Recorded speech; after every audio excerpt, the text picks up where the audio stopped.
Hey guys, tonight we're marching straight into the muddiest, sweatiest, and most chaotically overhyped workplace of the ancient world. Life as a Roman soldier. Calloused feet, questionable rations, and the kind of personal hygiene that makes a medieval peasant look like a spa influencer. Before we get comfortable, if you actually enjoy these strange journeys into historical misery, feel free to like the video and subscribe. Leave a comment telling me where you're listening from and what time it is. Now, dim those lights, put on a fan for a soft breeze, and shuffle around until you're almost as uncomfortable as a Roman soldier on night watch. Tuck your toes in so those centipedes can't crawl into your sleeping bag. Let's pause for a second. Could you survive a day marching 20 miles in a leather skirt, sharing a tent with 7 snoring strangers, and sleeping through the world's earliest group snoring competition? What if your only breakfast option was a cold bowl of wheat porridge with a suspicious extra crunch? How did they handle bathroom breaks when the nearest bush had already been claimed by a centurion with irritable bowels? Would you last a week with Roman medicine, or would your cold turn into an existential crisis after a dose of boiled onion wine? Congrats! You've just woken up in 87 AD. You're wearing armor so heavy it counts as cardio, and your sandals were designed by someone who hates feet. You're about to start your first day as a Roman soldier. Don't worry, the lice are free, and the entertainment is mandatory. Good luck. You don't need an alarm clock. You have a centurion with a stick and a volume problem. The day begins before sunrise, and if you're not on your feet fast enough, congratulations, your first chore is scrubbing latrines. The air is cold, your limbs are stiff, and the only thing louder than your aching knees is the grumbling of 1,000 men regretting every life choice that brought them here. You're not just waking up. You're being forcibly ejected from the gentle embrace of sleep by a man whose one true joy in life is making others miserable before dawn. Picture it. The sky is the color of disappointment. There's dew on your blanket, and someone is already shouting about discipline and honor as if those concepts could warm your toes. Your body's natural response is to pretend you're still asleep, but the centurion is an expert in detecting fake snores. You open your eyes, and there's his shadow looming over you, stick in hand, giving you that look that says, "I dare you to test me today." Somewhere nearby, a fellow recruit sits up too fast, bangs his head on the tent pole, and starts muttering curses in every language he knows. You're surrounded by men in various states of confusion and despair, some desperately yanking on sandals, some searching for missing pieces of armor, others clutching their stomachs and making mental bargains with the gods for 5 more minutes of sleep. The tent smells like sweat, last night's dinner, and a vague note of athlete's foot. The Romans were big on discipline, but subtlety was never their thing. Outside, the camp is already alive with activity. If by activity you mean a symphony of groaning, cursing, and accidental toe stubbing. The morning air is brisk, slicing through your tunic and turning your breath into little puffs of resignation. Somewhere in the darkness, a mule brays in sympathy. It's oddly comforting to know you're not the only one here who'd rather be literally anywhere else. As you stumble out of your tent, your first real test of the day is finding your place in the lineup before the centurion counts to 10. The Romans love a good head count. If anyone's missing, everyone gets to run laps until breakfast. A highly motivating system, assuming your motivation is to never enjoy breakfast again. You stand in line, shivering, while the centurion stalks past, looking for excuses to assign extra chores. His favorites include, "Your sandals aren't tied tight enough." "You look too awake, stop smiling." And the classic, "You blinked, that's disrespectful." This is not the time for deep thoughts or existential crises. Your only job is to look vaguely conscious, hope your armor isn't on backwards, and avoid direct eye contact with anyone holding a list. A trumpet blares, which in Roman means, "Congratulations, it's time to be yelled at while cold." You shuffle forward, trying to make your joints cooperate. You're keenly aware of how loudly your knee just popped, loud enough that the guy next to you looks concerned. You flash a smile to reassure him, but your teeth are chattering, so it just comes across as a threat. Now comes the morning inspection, a ritual that somehow combines all the anxiety of a surprise quiz, a dentist appointment, and a pop quiz on sock color. The centurion's stick taps against shields and helmets, his gaze missing nothing.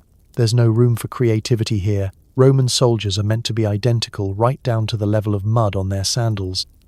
Any deviation and you're scrubbing the latrines before breakfast. Again. But here's the real irony. As miserable as this process is, it works. Within minutes, the Legion is awake, lined up and moving like a single grumpy organism. The sun finally peeks over the horizon, lighting up 1,000 scowling faces. Somehow, despite the chaos, you're ready to march, to build, to fight, or at least to pretend until the next meal. Because in the Roman army, sleep is a luxury, but survival is non-negotiable. And as you trudge off for your morning duties, you can't help but think, maybe tomorrow you'll actually get up before the centurion does. But let's be honest, that's never going to happen. Forget personal space. You sleep in a canvas oven, shoulder to shoulder with 7 other soldiers who all have unique talents, snoring, sleep-kicking, and sleep-talking in increasingly panicked Latin. The tent smells like sweat, feet, and a faint memory of goat.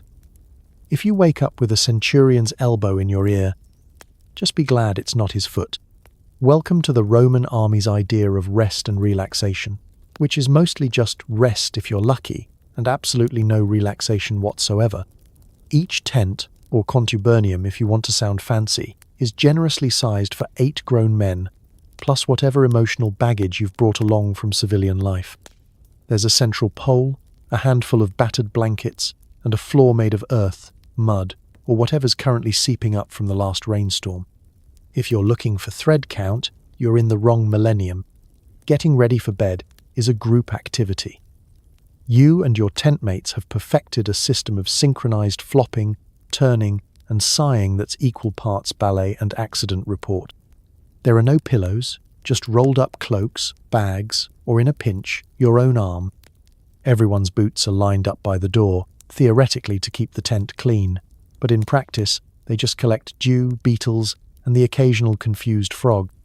By midnight, at least 2 people will have put their feet in the wrong boots, which makes for some charming morning confusion.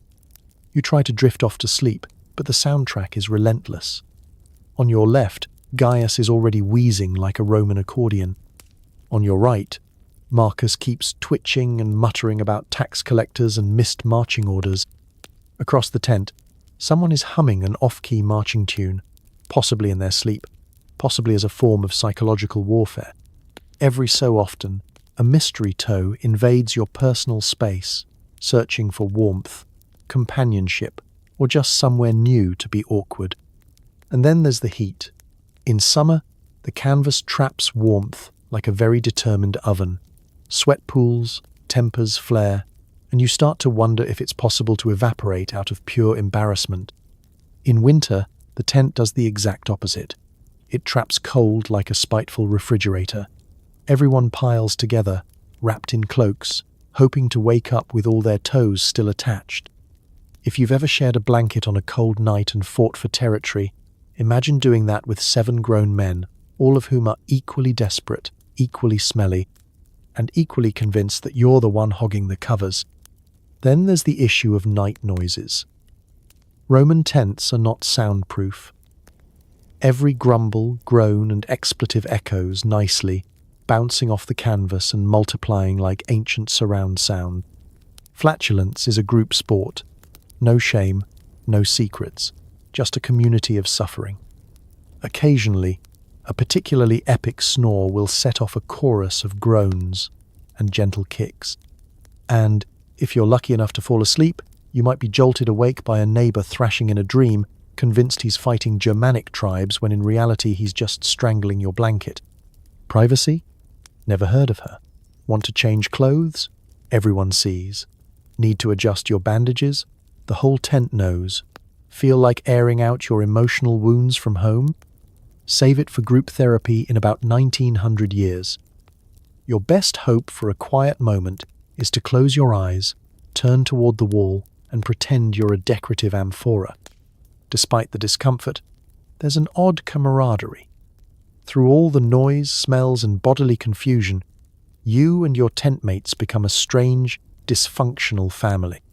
You swap stories, share rations, and look out for each other's boots. In the dead of night, with rain hammering the canvas and the distant howls of wolves, you realize you're not alone in this madness. You're a sardine in a very weird tin, but at least you're all in it together. So next time you're irritated by a snoring roommate, spare a thought for the Roman Legionnaire, because nobody, anywhere, ever slept alone. It's time to suit up. The chainmail's cold, the helmet is too tight, and your sandals are less footwear and more ancient cheese graters for your feet. You wrap leather strips around your shins and try to ignore the fact that your uniform is already crawling with lice who've unionized for better working conditions. Welcome to the Roman army's version of getting ready for work. No matter how many times you do it, the routine never gets easier or cleaner. Your standard issue tunic is a faded reddish brown, stained by sweat, dirt, and memories you'd rather forget. It's made from wool that was probably last worn by a very moody sheep. The moment you slip it on, you're hit by a wave of nostalgia for your old civilian clothes, even if those were just a threadbare toga and sandals that didn't try to actively destroy your feet. Next comes the chainmail, which is as charming to wear as a bag of frozen peas duct taped to your chest. Roman mail, or lorica hamata if you want to impress your local historian, is technically designed to protect you from pointy things. In reality, it's also excellent at pinching your skin, weighing down your shoulders, and retaining every drop of sweat your body will ever produce. You hoist it over your head, praying the guy next to you doesn't decide to help by yanking it down and giving you an impromptu ancient neck adjustment. The helmet is next. There's nothing quite like the sensation of jamming your skull into a metal bowl that's somehow always one size too small and still manages to rattle when you turn your head. The cheek guards press in with the affection of an angry aunt, and the inside smells like a combination of old leather, last week's stew, and whatever unfortunate rodent found its way inside during the night. You strap it on, and instantly feel both indestructible and deeply, deeply uncomfortable. Now for the real test. The caligae, or Roman army sandals. No cushioned soles, no arch support. Just thick leather soles studded with iron hobnails. Imagine a pair of medieval flip-flops designed by someone who thought blisters were character building. You wrap your feet in linen or wool rags. If you're lucky, then lace up the sandals as tightly as you dare. There's an art to getting them snug enough that you don't trip, but not so tight that your toes start plotting mutiny. After a week in the Legion, you can recognize your comrades by their distinctive limps and the creative language they invent while tending to their feet at the end of the day. And the leg bindings. Oh, the leg bindings. Strips of leather or cloth that you wind around your shins and calves, intended to offer support and keep out the cold. In reality, they do an excellent job of collecting mud, hiding biting insects, and cutting off your circulation if you sneeze while wrapping them. It's fashion, Roman style, itchy, scratchy, and accessorized by a healthy paranoia about trench foot. Let's not forget the lice. If you thought bug infestations were a peasant problem, think again. Lice thrive in the communal, not-so-hygienic embrace of Legion life. They burrow into the seams of your tunic, set up shop in your hair, and treat your armpits like the spa district of Rome. You'll develop a signature scratch, the Roman salute, perfected over long months of misery. In fact, the army's #1 tool for pest control is group grooming. You and your tent mates crouch together, squinting at seams and swapping stories about who found the weirdest bug last week. By the time you finish dressing, you're sweating, scratching, and already fantasizing about the moment, many, many hours from now, when you can finally take it all off and feel the sweet embrace of the world's shortest, coldest, and most public group bath. So you square your shoulders, buckle your belt, and step out into the morning looking like a discount gladiator at a toga party gone wrong. But that's the Roman way. Discomfort, discipline, and a deep, unwavering commitment to pretending you're totally fine as long as nobody else can see you crying into your helmet. It's breakfast. Today's menu: bland wheat porridge, stale bread, and the lingering taste of regret. You chew and chew and chew and pray that the crunchy bit was just burnt grain, not a new form of ancient protein. Nobody talks. They're too busy pretending to enjoy food that's less appetizing than a modern energy bar made of sadness. You're sitting on a rough-hewn bench, surrounded by the hunched, hungry silhouettes of your fellow legionaries.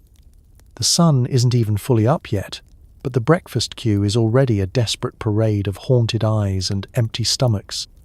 A centurion stands by the food pots, glaring at everyone with the intensity of a man who's eaten this gruel every morning for the last 20 years and lost his will to live sometime around the second spoonful. Today, you're lucky enough to snag a bowl of pulse, the Roman soldier's signature dish. It's a thick, greyish porridge made from boiled wheat or barley, water, and just enough salt to remind you that seasoning exists somewhere in the world, just not here. The consistency lands somewhere between wallpaper paste and concrete about to set. You scoop it up with a splintery wooden spoon, hoping to avoid any surprise ingredients. Some mornings you swear the pulse looks back at you. The bread, if you can call it that, is a masterpiece of survival. Baked days ago and carried for miles, it's gone from stale to prehistoric.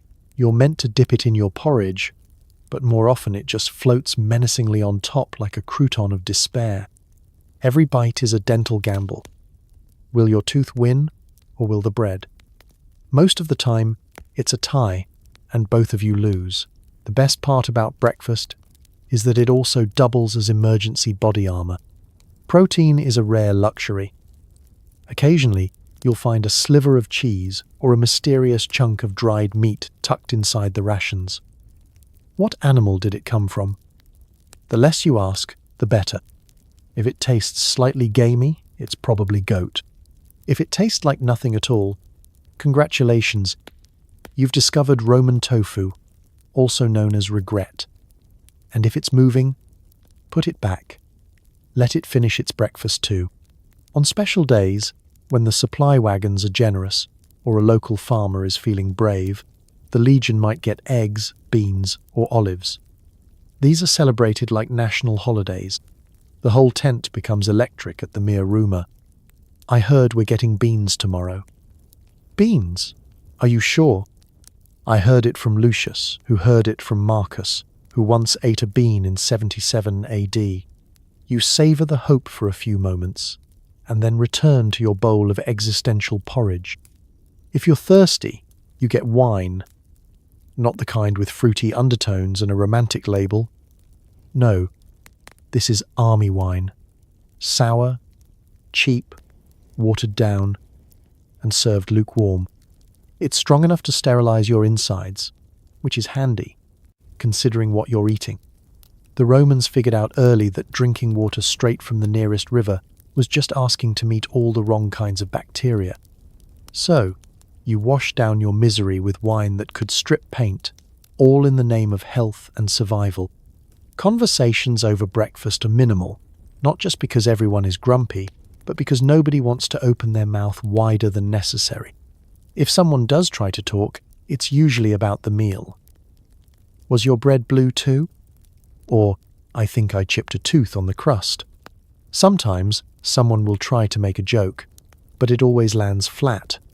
Even humour is hard to swallow before noon.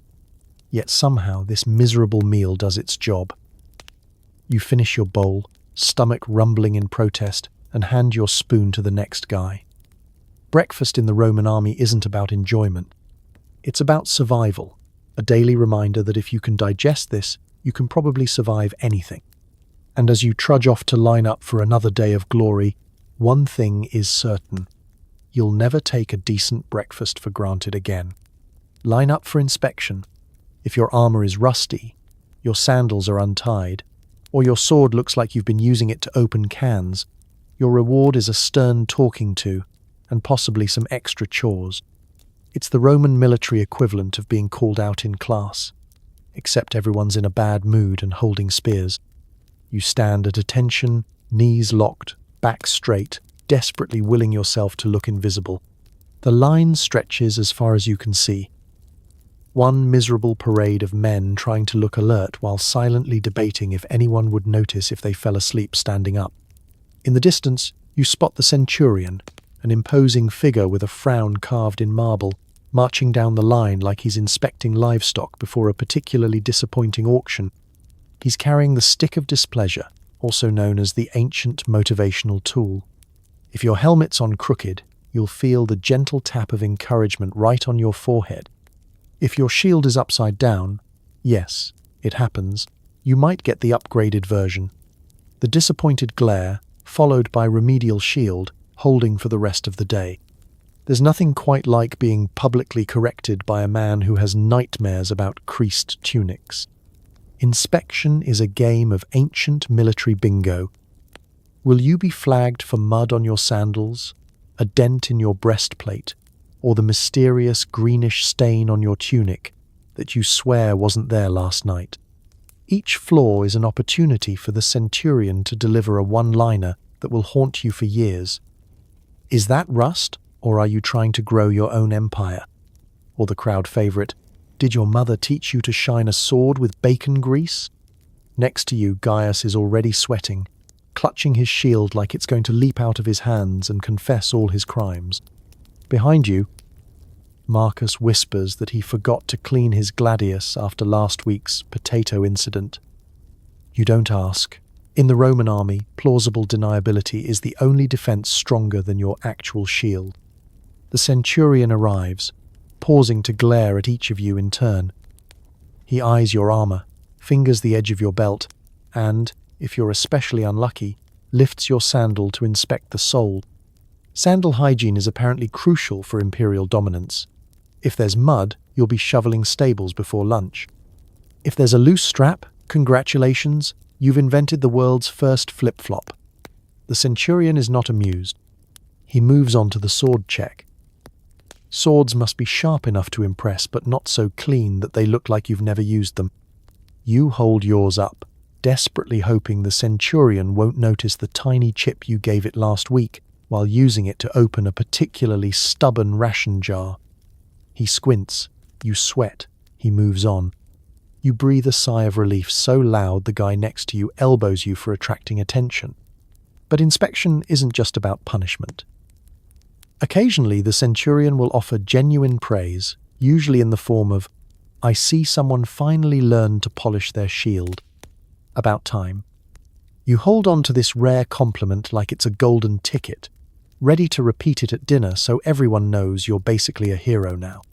Of course, there's always someone at the end of the line who missed the memo. Today it's Publius, whose entire appearance screams cautionary tale. His cloak is on inside out. His helmet's perched at a jaunty angle, and his sandals are making a suspicious squishing sound. The centurion stops, raises an eyebrow, and with the patience of a man who's seen too much, assigns Publius a bonus round of latrine beautification. Everyone else thanks the gods for the distraction. By the end of inspection, you're physically intact but emotionally fragile. You survived, barely. Your reward? A new set of chores, 1,000 mental notes to fix your gear, and the knowledge that tomorrow it all happens again. But at least you're still standing. In the Roman army, that counts as a win. And as you march off, you silently vow to polish your armor, double knot your sandals, and never, ever use your sword on a ration jar again, probably. Today's big event is a short march, just 20 miles with 60 pounds of gear. The road is a never-ending treadmill of dirt, rocks, and donkey droppings. Your feet go numb, your back starts a slow protest, and the only shade comes from the cloud of dust kicked up by 1,000 other guys wishing they'd stayed in trade school. The centurion calls it good exercise. You call it a life choice you deeply regret. Before the sun has even had a chance to think about rising, you're already packed, lined up, and staring down a horizon that never seems to get any closer. Every soldier is loaded up like a pack mule, shield strapped tight, gladius bouncing against your thigh, helmet digging into your scalp, and a week's worth of supplies lashed to your back for good measure. You get the feeling the Romans invented the concept of overpacking centuries before anyone went on holiday. The first few miles aren't so bad. Spirits are high, jokes are told, and you convince yourself this time you'll pace yourself. Then you hit mile 4, and reality drops in like a rock into your sandals.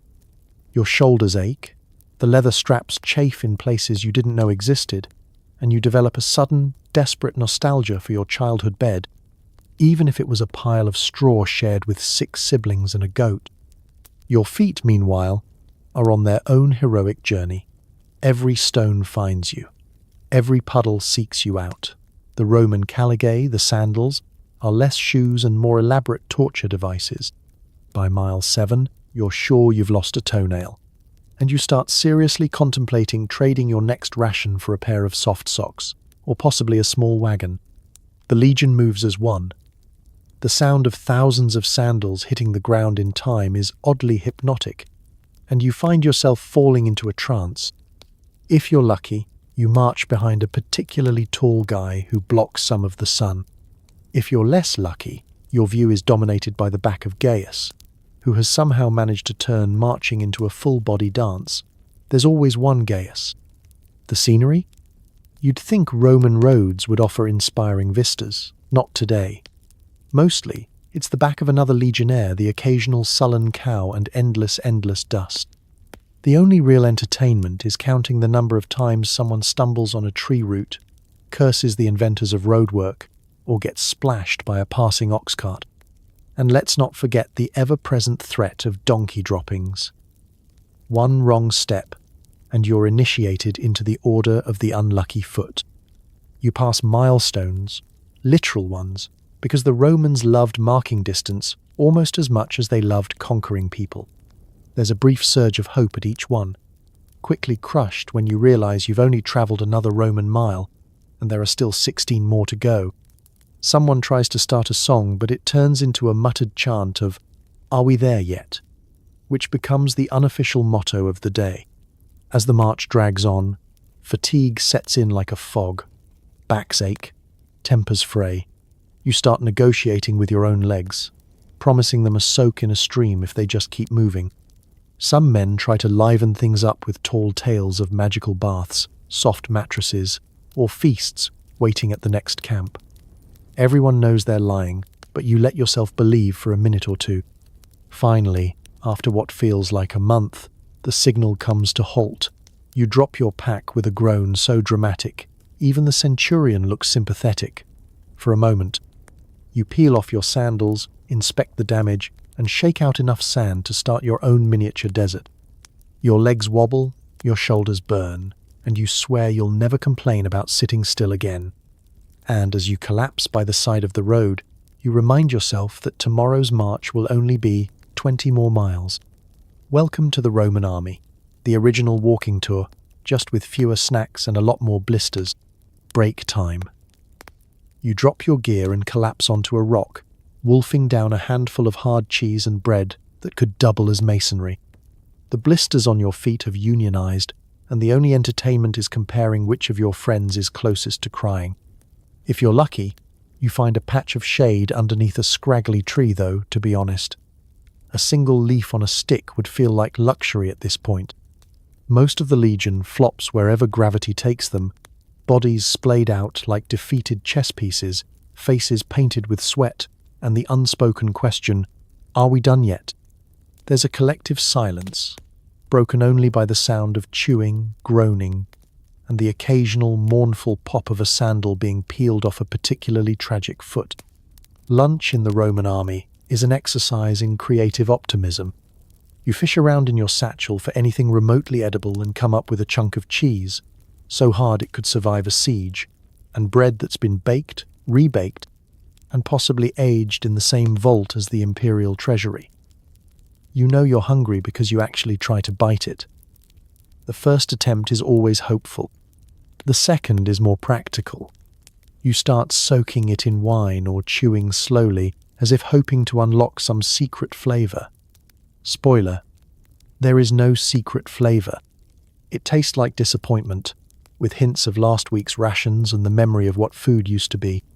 Around you, the blisters have become a source of communal bonding. You and your tent mates compare wounds like Roman grandmas, showing off pictures of their grandkids. There's the guy whose heel is now a single, unbroken callus. Another, who has managed to acquire a blister so impressive it's been granted honorary citizenship. Someone suggests naming the largest blister Augustus in honor of the emperor. At this point, you're all delirious enough to consider it. Feet outnumber dignity, sandals are off, toes are wiggled, and even the most stoic veteran isn't above airing out his socks, if he still has any. You hear a tale of someone whose sandals simply gave up, unraveling into a pile of sad leather strips halfway through the last mile. He's currently fashioning a replacement out of grass, pure spite, and at least one borrowed bootlace. There are no fashion judges here, only survivors. The water supply is low, the wine is warmer than your armpit, and the only cold thing for miles is the stony look from the centurion as he inspects the troops for signs of weakness.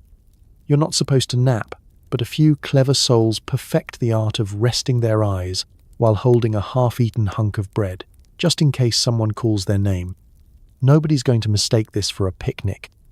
As you gnaw on lunch, the conversation drifts. Someone wonders aloud what's waiting at the next camp. Will there be stew? More bread? A miracle? Gaius, ever the optimist, claims his cousin once marched with Caesar himself and was rewarded with a roast chicken. A whole chicken? Marcus asks, dubious. Or just the idea of a chicken? The debate carries on, punctuated by burps and the occasional prayer to Jupiter for just one olive. Of course, not all are so talkative. Some men just stare at the horizon, contemplating the meaning of life, the limits of human endurance, or how it's possible for a simple sandal to do so much damage.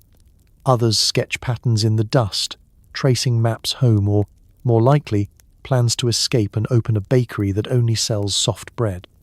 Rest is short and sweet, or at least, short. Before long, the centurion gives the order to saddle up, and a collective groan rises from the ranks. You strap on your pack, grit your teeth, and slip your battered feet back into sandals that fit a little looser now. The march resumes, the dust rises, and you start counting the minutes until the next break, the next meal, and, most importantly, the next time you can take off your sandals without fear. Because in the Roman army, lunch is less about eating and more about temporary survival, one hard bite at a time. March over? Not even close. Time to build a fortified camp from scratch. You dig trenches, pile earth, and hammer stakes for hours. By the time you finish, you're more dirt than man, and your hands are so blistered you could use them as ancient bubble wrap. There's nothing quite like thinking you've survived the worst, only to be handed a shovel by someone twice your size and 3 times as angry. The centurion bellows instructions, and suddenly every legionnaire is transformed from reluctant marching enthusiast to amateur ditch digger. It doesn't matter if your arms are trembling from 20 miles of walking, or if you still have a piece of hard bread stuck in your teeth from lunch. The Roman army runs on 3 things: discipline, dirt, and denial.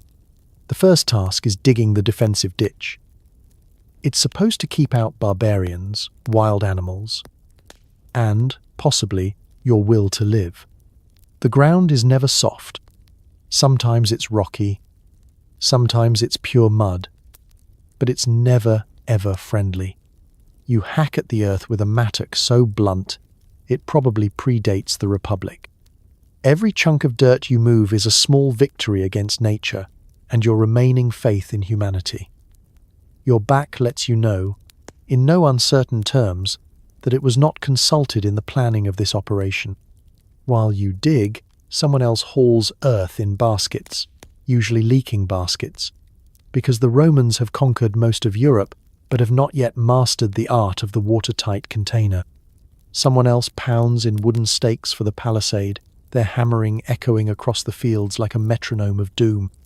If you're lucky, you get to help with the wall building. Logs, mud, whatever you can find that looks even slightly menacing to a hungry wolf.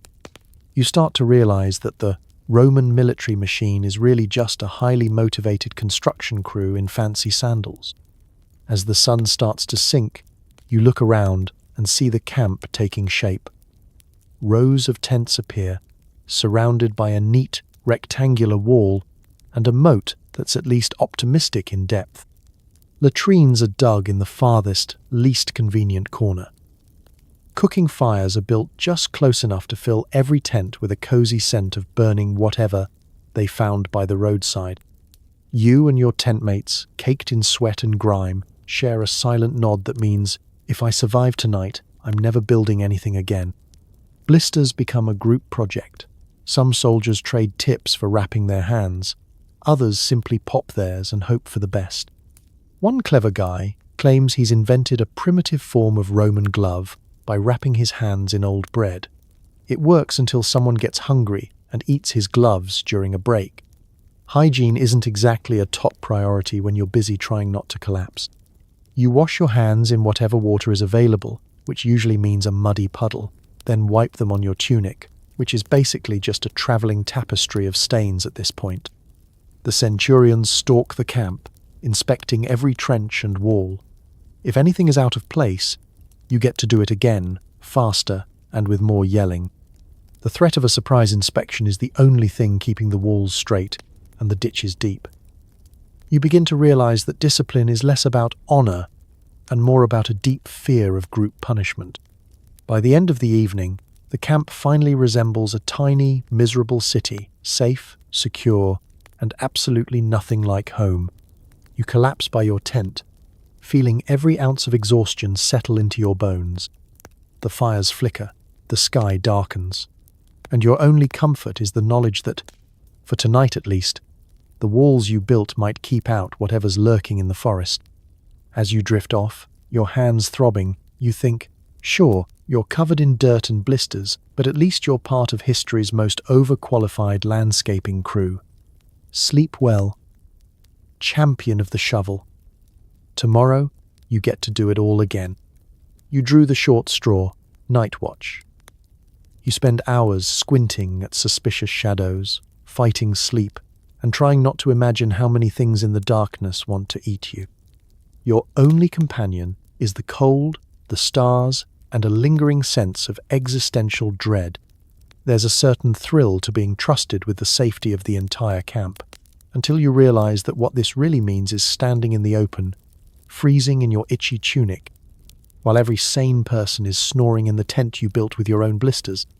Your spear is heavy, your eyelids heavier, and the silence outside the walls is broken only by the occasional hoot of an owl or the mysterious rustle of something that sounds an awful lot like it has too many legs. It's a strange sensation, keeping watch while the world sleeps.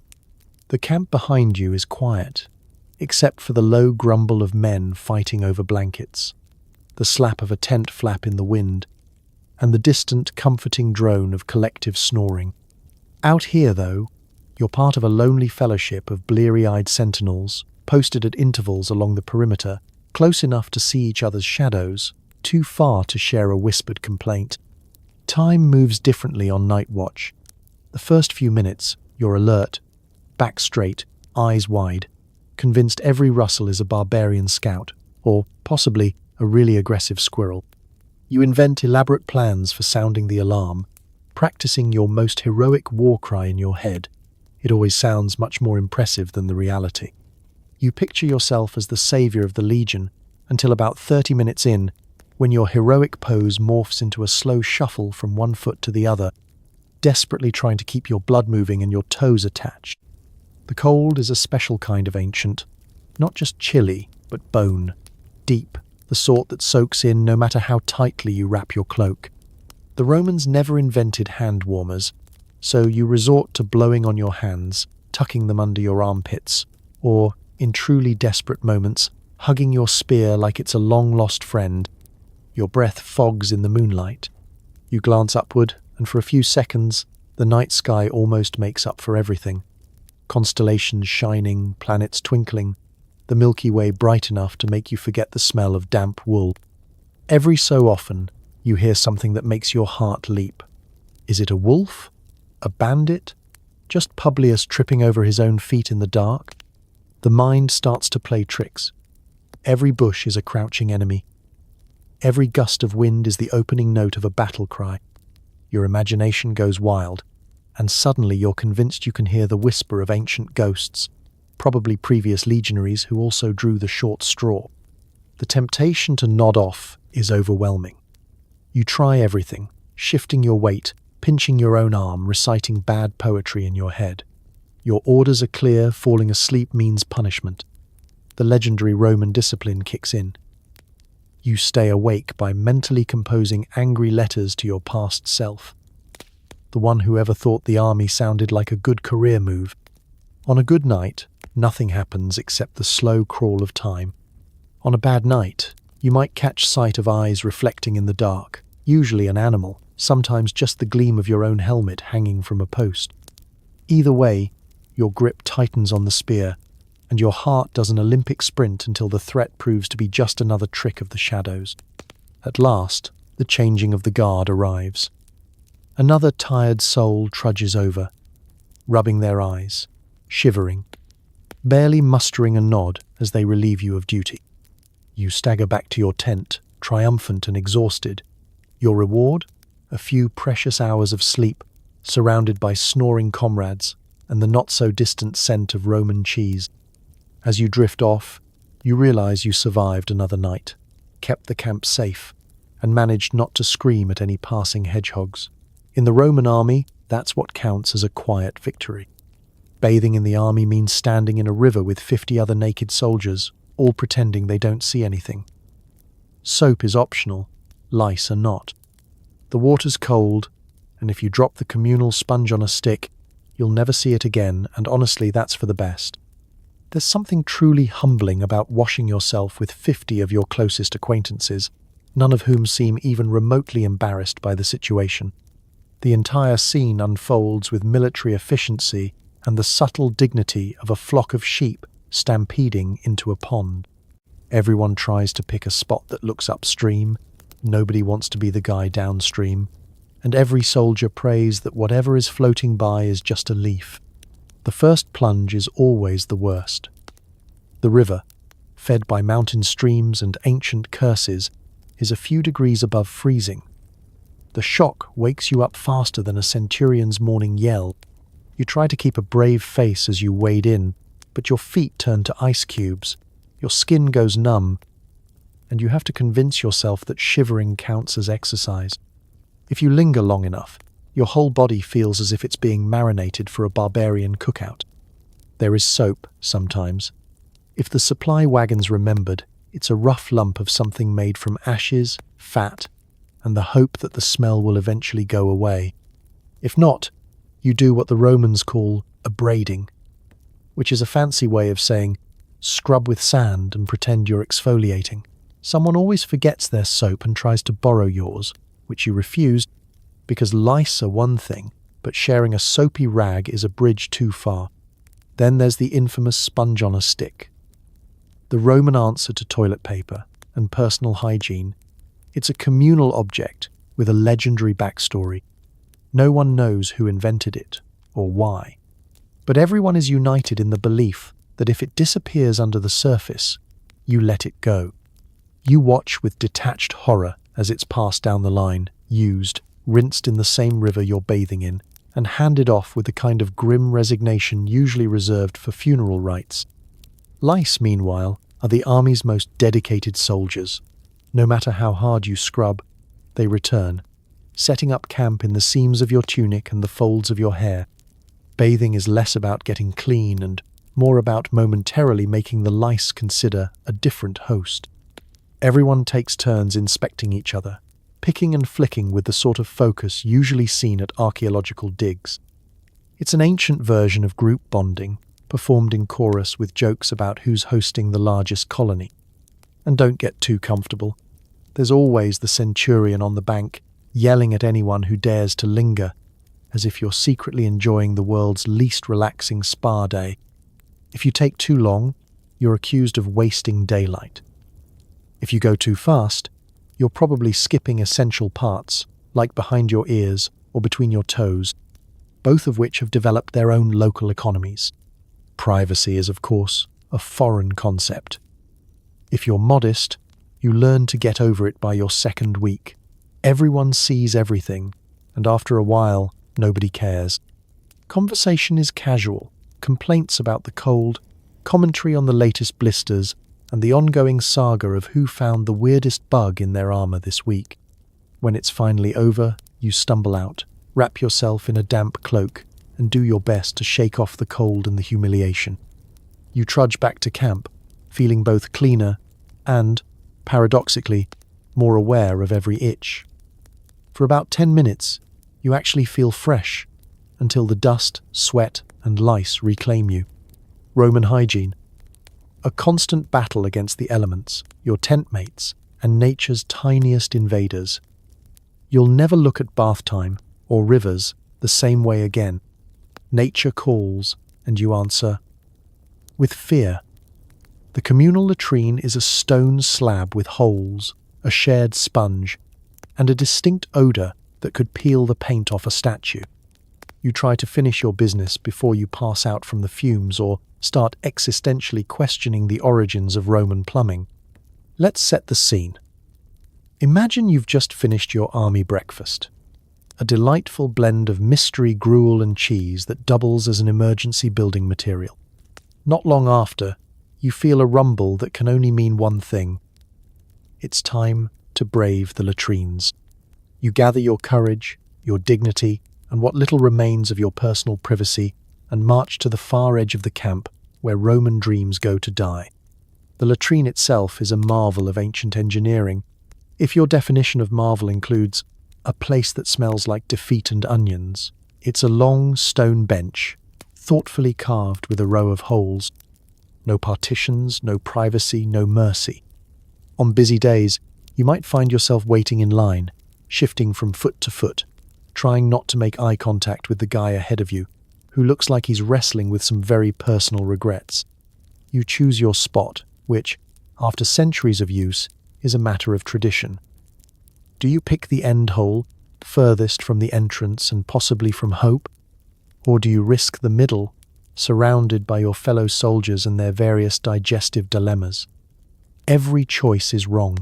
You sit, you hope for a breeze, and you do your best to hold your breath. The air is so thick with the aroma of ancient suffering that you wonder if you'll need to chew your way out.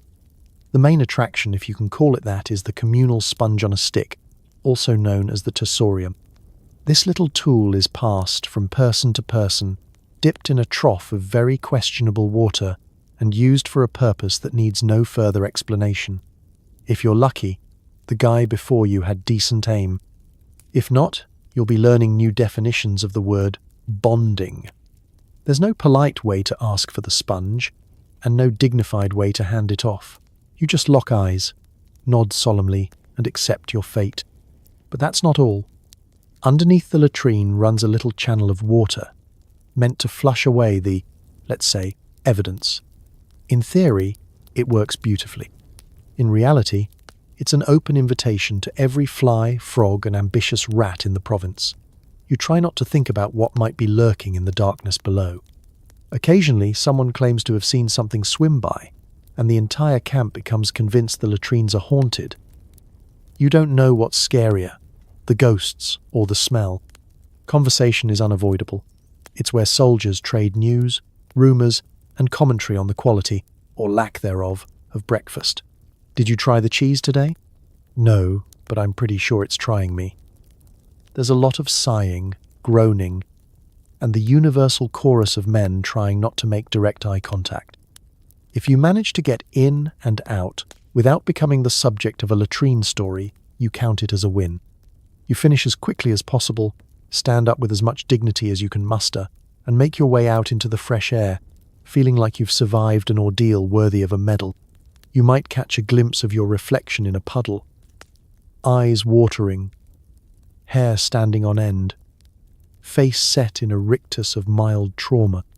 You realize you'd rather face 100 barbarian warriors than go through that again anytime soon. But that's life in the Roman army. No privacy, No comfort, no scented candles, just you, your comrades, and a bathroom experience that ensures no one is ever truly the same again. And as you walk away, vowing to watch what you eat for the rest of your days, you know that tomorrow, it'll all begin again. Dinner is loud, messy, and somehow even less appetizing than breakfast. You sit on a log, eat a stew that smells faintly of old socks, and swap rumors about everything from barbarian raids to which centurion has the weirdest collection of pet mice. The mess hall is not a hall at all, but a clearing ringed with battered wooden tables, splintery benches, and a scattering of logs dragged into place by whoever lost the last round of chores. The air is thick with the smoke of a dozen fires, each one manned by a soldier who claims to have once seen a real cook in Rome, but whose signature dish is boiled until you can't tell what it is. There's a line for stew, a line for bread, and a separate line for complaints, though that one never seems to move. Tonight's main event is mystery stew, a recipe that varies wildly based on what the quartermaster managed to scavenge, salvage, or beg from local farmers. Sometimes it's beans and barley, sometimes it's a suspiciously chewy meat. If you ask what it is, the cook just smiles a little too long and says, Roman beef. You try not to think too hard about what that might mean. Your bowl arrives hot, bubbling, and accompanied by a hunk of bread that could double as a discus in the next athletic games. Eating is a team effort. You and your tent mates circle up, elbows touching, bowls balanced precariously on knees, and start shoveling food in as if speed will help with the taste. Someone always drops a chunk of meat into the dust. The 5-second rule is generously extended to 15. After all, it's hard to make the stew worse. If you're lucky, you get a bit of carrot or a piece of cheese. If you're really lucky, it's not moving. Between mouthfuls, the real business of dinner begins. Gossip. In the absence of actual news, the rumors multiply. Someone claims the emperor is coming to inspect the camp. Someone else swears that a neighboring cohort is eating salted fish every night, luxury bordering on scandal. The loudest voice belongs to Gaius, who claims to have seen a barbarian war party on the last march. Marcus, not to be outdone, insists the centurion is raising a secret army of attack geese. By dessert, if you can call dried figs dessert, someone has started a debate about which officer owns the world's tiniest dog. Other conversations are more practical. There are updates on the latest injuries. How's your toe? Still attached, I think. Wagers on how long it will be before the wine runs out, and the eternal search for a decent cook. Someone tries to swap a spare belt for a bit of garlic, another tries to trade his bread for literally anything softer. The bartering continues until the centurion shouts everyone quiet or someone tips their bowl and the ants win dinner. The sound of laughter, grumbling, and cutlery scraping against wooden bowls fills the camp. There's comfort in the noise, a reminder that no matter how hard the day has been, you're not suffering alone. By the flickering light of the campfire, everyone's faces look a little softer, a little more human, and for a few minutes, the hardships of Roman life are background static to the small joy of being together. Cleanup is hasty and creative. Bowls are wiped out with a scrap of bread, spoons licked and tucked away, and the remains of dinner tossed onto the fire with a collective sigh of relief. The older soldiers lean back, bellies fullish, and start in on their best stories. There's a tale about a haunted latrine, a debate about the best way to avoid blisters, and, inevitably, someone's impression of the legate after too much wine. As the night air cools and the fires burn lower, you're left with the sense that tomorrow will bring more of the same. Hard work, harder bread, and the unbreakable bond of men united by mutual discomfort, and the world's most questionable stew. And really, you wouldn't have it any other way. You are never alone. Lice, fleas, and bedbugs share every moment, treating your body like a luxurious Roman resort. The nightly ritual of scratching becomes a group activity. You stop caring who sees you. Everyone's suffering together. In the Roman army, hygiene is a theoretical concept, and personal space is just a rumor. But insects? Insects are a fact of life. persistent, unrelenting, and surprisingly democratic. Whether you're a seasoned centurion or a new recruit, every soldier is a buffet, and your tent is their five-star accommodation. You learn to recognize the telltale tingle of a flea as easily as the grumble of your stomach, and after a few weeks, you can pick a louse off your arm without breaking stride or pausing your story. There's a certain camaraderie that comes from sharing your living quarters with an entire ecosystem. Each evening, you and your tent mates participate in what can only be described as ancient pest control. You sit in a circle under the weak glow of an oil lamp, tunics hiked up, scrutinizing seams and collars, fingers busy with the delicate art of louse removal. It's equal parts grooming, team building, and group therapy. Someone always finds a new species and tries to name it after the legate. Scratch, flick, sigh, repeat. You all complain, but nobody is above it. Even the toughest old veterans, the ones who claim to have fought in a dozen campaigns and survived 3 different kinds of barbarian breakfast, get that far-off look and start digging at their hairline as soon as the sun sets. There's no shame if you're not scratching, you're probably plotting. Soap helps, sometimes, but mostly just moves the pests around a bit before they regroup and redouble their efforts. You wash your tunic in a muddy stream, hang it out to dry, and discover it's already been reclaimed by half the insect population by nightfall. Some soldiers swear by rubbing their skin with vinegar or ash. Others try garlic, and a few desperate souls have even attempted honey, though that usually just attracts a whole new category of wildlife. If you manage to catch a few hours of sleep, it's only because exhaustion triumphs over discomfort. Every so often, someone jerks awake, slaps at a biting sensation, and mutters a curse so creative you're tempted to write it down for future use. Blanket sharing is both a necessity and a strategic error. Sure, you're warm, but you've just introduced your bedbugs to your best friend's bedbugs. Cross, pollination, Roman style. By the time morning rolls around, you can trace your personal history in bites and welts. The itch becomes a part of you, an ancient metronome reminding you that you are, above all things, alive. You can try to distract yourself with work, marching, or even that charming stew from the mess hall, but the bugs are always there, loyal companions through every triumph and disaster. There are moments of humor, of course. Someone claims his lice are particularly disciplined, only biting after roll call. Another brags that his fleas are big enough to saddle and ride into battle. The jokes keep coming, because once you stop laughing, you're left with nothing but the relentless scratch of history crawling up your sleeve. And really, what can you do?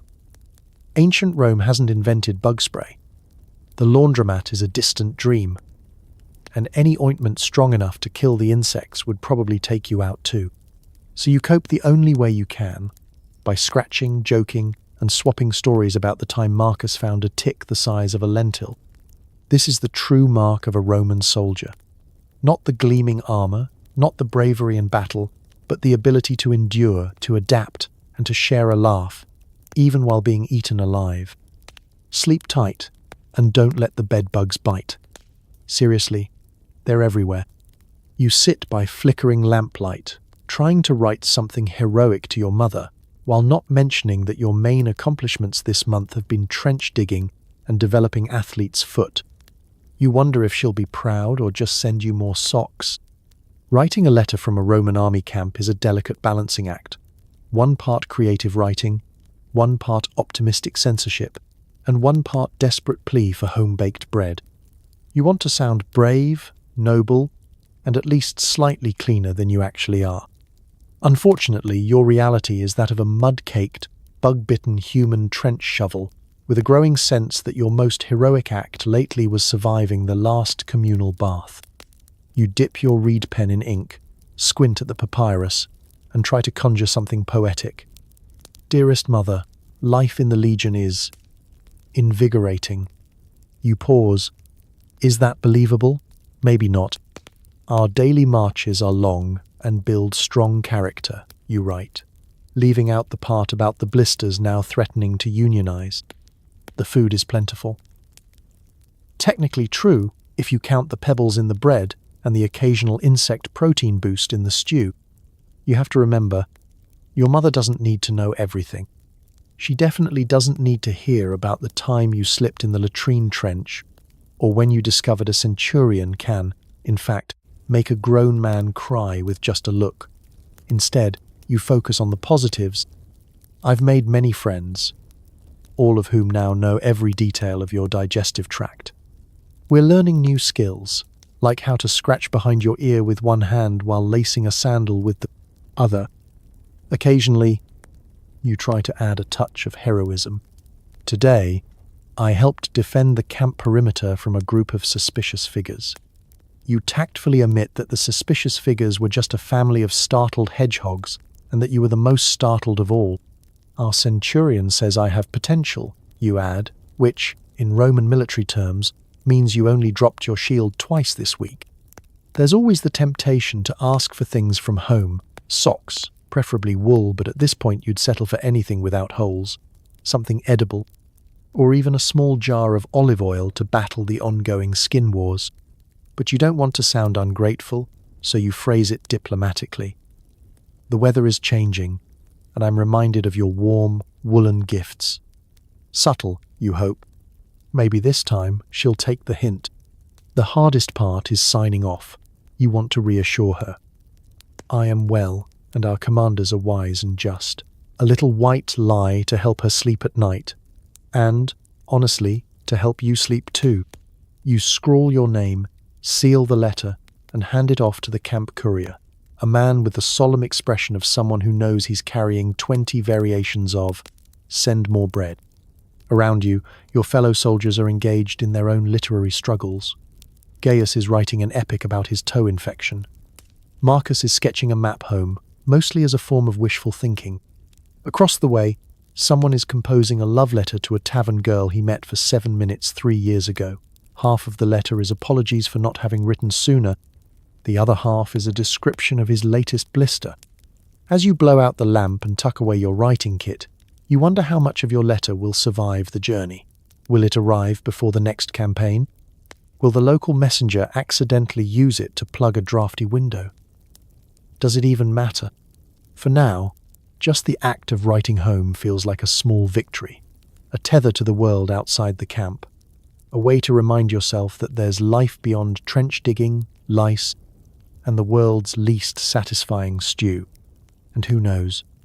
Maybe, just maybe, your mother will read between the lines and send extra socks anyway. A Legionnaire can dream. With a rare hour off, you can gamble away your last coins, carve crude board games into the dirt, or bet on whose sandal will fall apart first.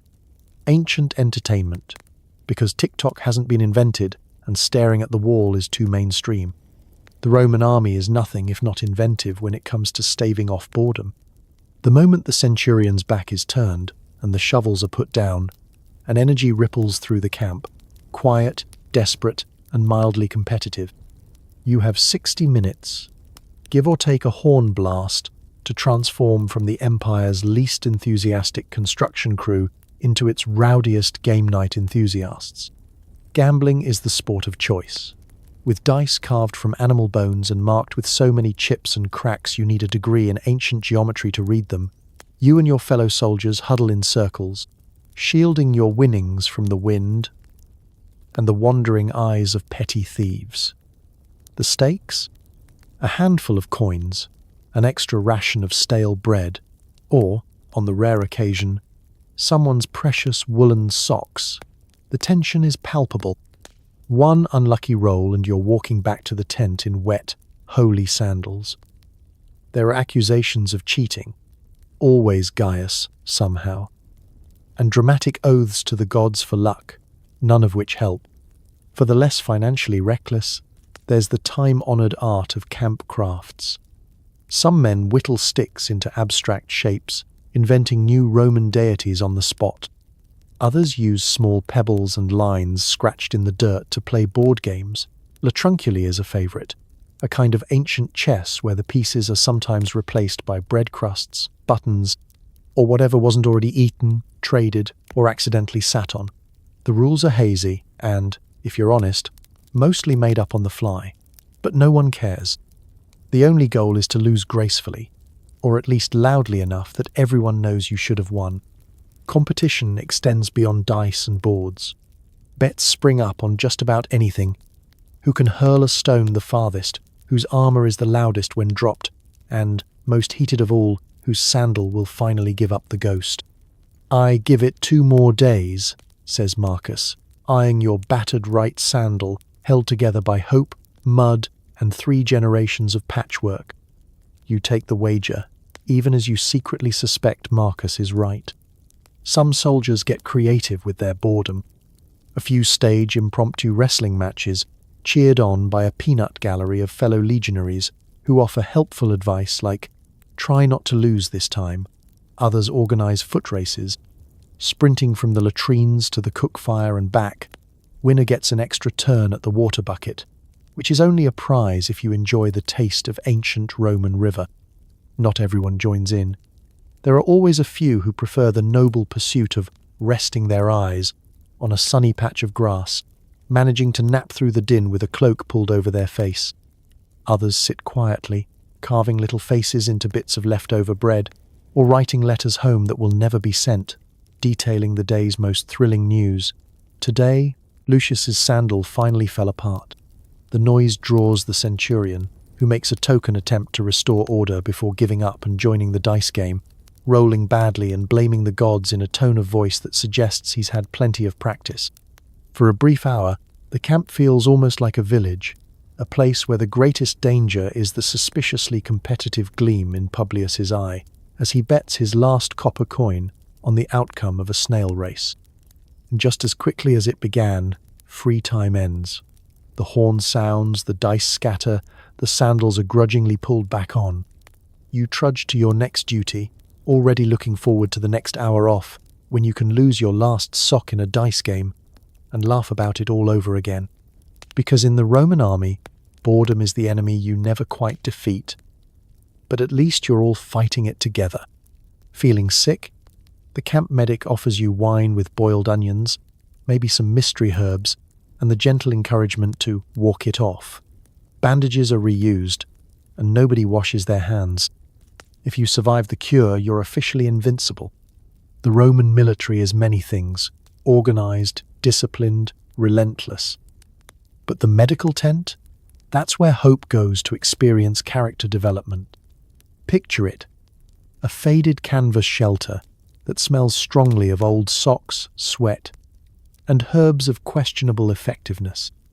Inside, you find the medicus, Rome's answer to a doctor, hovering over a table scattered with chipped cups, dull knives, and medical scrolls that haven't been updated since the last emperor grew a beard. Your symptoms don't matter. Headache, fever, weird rash, or missing toenail, the treatment always starts with a cup of thin, vinegary wine. It cleans the humours, the medic insists, swirling in something that might be boiled onion or might be a beetle. Either way, it burns going down and comes with the added risk of making you forget why you came in the first place. He might add some herbs, dried, wilted, or freshly yanked from a ditch, and then squint at you like he's reading your fortune. You describe your symptoms. He nods thoughtfully, consulting a chart that divides all known diseases into 2 groups. Too much blood, or not enough. If your nose is running, that's too much phlegm. If you're weak, it's black bile. The solution, inevitably, is balancing the humours. Sometimes this means a soothing poultice of mud and mystery weeds. Other times, it means leeches, dozens of little wriggling bloodsuckers, each with a resume longer than your own. Leeches, you quickly learn, are the Roman medical panacea. Too hot? Leeches.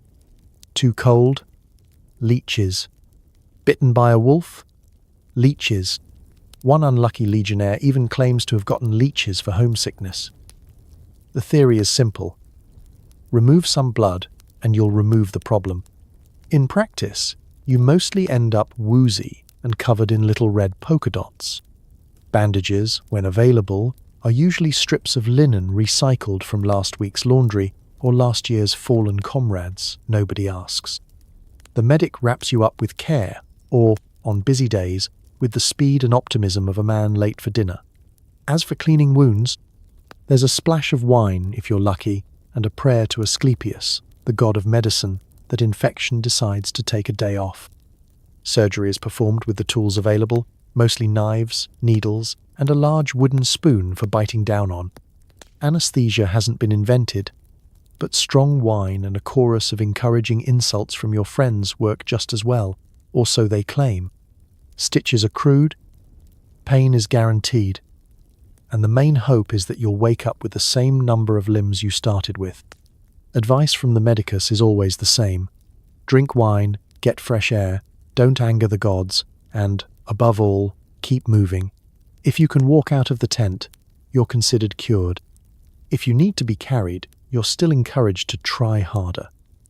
Mental health isn't really a concept, though Marcus occasionally claims his blisters are causing spiritual exhaustion. The medic prescribes a nap and more wine. It's a testament to the stubbornness of Roman soldiers that anyone survives this system at all. The real cure, as always, is time, and a constitution forged by years of terrible food, hard labour, and the absolute refusal to admit defeat, no matter how many leeches are currently attached to your ankle.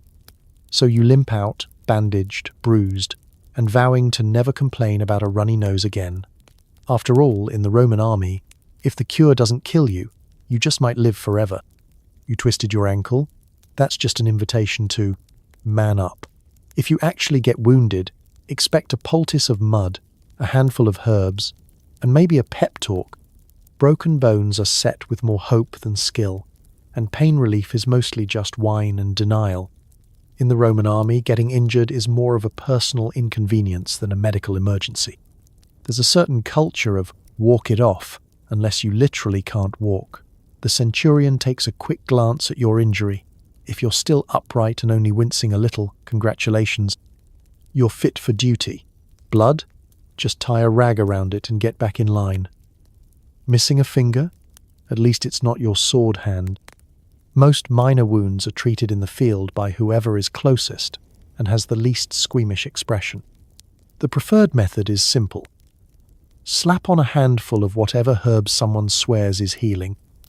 Sprinkle a little dirt, and then wrap the whole thing in a linen bandage that's seen more action than half the army.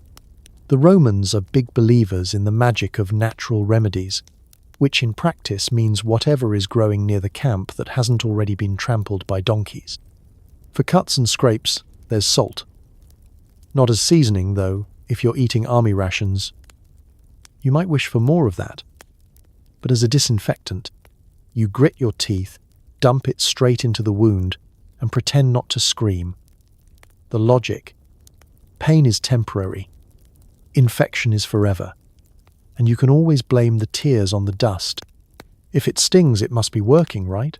Nothing says ancient medicine like treating injury with whatever's left in the mess tent after lunch. Splinters? Those are basically a rite of passage. You'll get them in your hands, your feet, and occasionally somewhere you can't explain without blushing. Extraction tools include whatever sharp object you have handy: knife, needle, someone else's fingernails, followed by an elaborate ritual of poking, prodding, and swearing in Latin. Eventually you'll get the splinter out, or your body will simply absorb it as a souvenir from the campaign. Bruises and bumps are not even acknowledged. The only treatment is a friendly slap on the back and a story from an older legionnaire about the time he was really hurt, which always ends with, "And I still finished the march." Sympathy is for civilians and small children. In the army, you're expected to wear your injuries like a badge of honor, ideally with minimal whimpering. For the unlucky souls who break a bone, things get a little more medieval, literally. The medic will do his best to set the bone straight, which usually involves two friends holding you down while another yanks the limb back into position. Splints are fashioned from whatever wood is available, bound tightly with rags. Pain relief consists of wine, deep breathing, and the assurance that it'll only hurt for a minute measured in Roman time, which can last the better part of an hour. Sometimes, the best medicine is distraction. Your tent mates gather round, offering dubious advice and the last crumbs of cheese. someone makes a joke about how you'll never be able to march in straight lines again. The laughter helps, at least until the medic appears with his jar of homemade salve, a mystery mixture that smells suspiciously of onions, vinegar, and desperation. Ultimately, most Roman soldiers survive their wounds through sheer stubbornness, and the unspoken agreement that admitting weakness is far more dangerous than a little blood. The marching continues, the chores never stop, and before long, your limp becomes just another part of your stride. In the Roman army, healing isn't about feeling better, it's about getting back to work. And, if you're lucky, picking up a few new scars to impress the next batch of recruits. Break the rules, and you'll meet the centurion's stick. Punishments range from running laps in full armor to being forced to stand all night holding your shield. If you're lucky, you get a stern glare. If you're unlucky, you become the cautionary tale of the week. Nobody wants to get on the wrong side of a Roman centurion. With a stare that can curdle milk and a voice that can peel the bark off trees, he's the final judge, jury, and, if you're very unlucky, personal fitness instructor.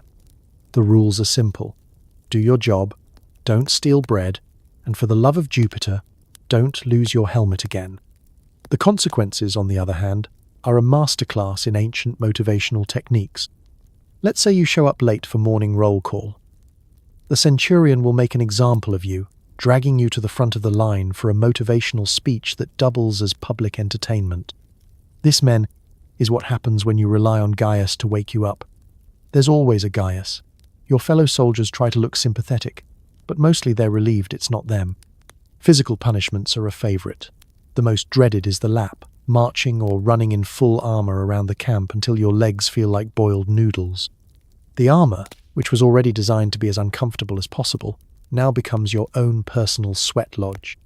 Each lap is punctuated by helpful advice from your peers like, "Try not to collapse this time," or "Remember to wave to the centurion, he likes that."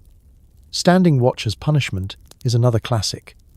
You're positioned in the center of camp, shield and spear at the ready, and ordered not to move a muscle. It's like being a statue, but with more itching and the constant temptation to yawn. The hours drag by, and the only thing keeping you awake is the knowledge that the centurion is watching for any sign of slacking. Once, a soldier sneezed and had to start his shift over. This is the ancient Roman version of just one more minute. Then there's the stick, a simple wooden rod, swung with surprising precision. It's not meant to injure, just to encourage compliance. Most soldiers agree that it's not the pain that gets to you, but the embarrassment of being thwacked in front of your entire cohort. The sound echoes around camp, quickly followed by sympathetic winces and quiet jokes. "Don't worry," someone whispers. "That's how you know you're really part of the team." But for the most creative offences, the centurion's punishments become positively mythic. Forgotten to clean your sword. You might spend the evening polishing every blade in the tent. Caught napping on guard duty? Enjoy a solo performance of the Roman army's least favourite musical, Clanging Shields at Midnight. Lose your sandals? Congratulations, you're on stone-carrying duty, barefoot, until you learn responsibility. Ancient Roman discipline has a flair for the theatrical, and for inspiring cautionary tales that will haunt you for months. Some infractions call for group punishment. If one person fails, everyone pays. This is intended to build camaraderie, though mostly it builds group resentment and elaborate revenge plots involving breadcrumbs in beds. Nothing bonds a tent full of soldiers faster than doing push-ups together for someone else's mistake. The real art is in learning to look busy without actually attracting attention, an ancient military skill passed down through generations. And sometimes, the punishment is simply the centurion's glare. It lasts a fraction of a second, but seems to pierce your soul, silently promising that he'll be watching, always. You find yourself standing straighter, walking faster, and rechecking your gear every 5 minutes, just to avoid a repeat performance.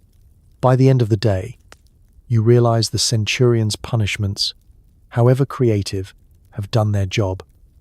You're disciplined, alert, and a little bit paranoid, The centurion nods in approval, a rare, silent gift. And you, wiser and just a bit sorer, vow to never again forget your helmet, your shield, or the power of ancient peer pressure. You joined the army for the promise of gold, adventure, and retirement land. What you get is IOUs, delayed payments, and a growing suspicion that your money is in the mail. Sometimes you're paid in salt or olive oil. Try buying a new tunic with that. The day you enlisted, you dreamed of a shiny purse jingling with denarii, each coin a little metal badge of your bravery and suffering. Maybe you pictured yourself walking into the nearest market, ordering the finest wine and winking at the shopkeeper as you tossed a coin their way. You never pictured standing in a sunburned line behind 300 other equally broke soldiers, watching a bored paymaster count out rations like he's awarding prizes at a funeral. Every so often the rumor spreads. Payday's coming. I heard it from Lucius, whose cousin's friend saw the pay cart outside the legate's tent. Morale surges. Plans are made. There are bets on how much you'll get this time. Maybe even enough to buy a fresh cloak or bribe the camp cook for an extra chunk of mystery meat.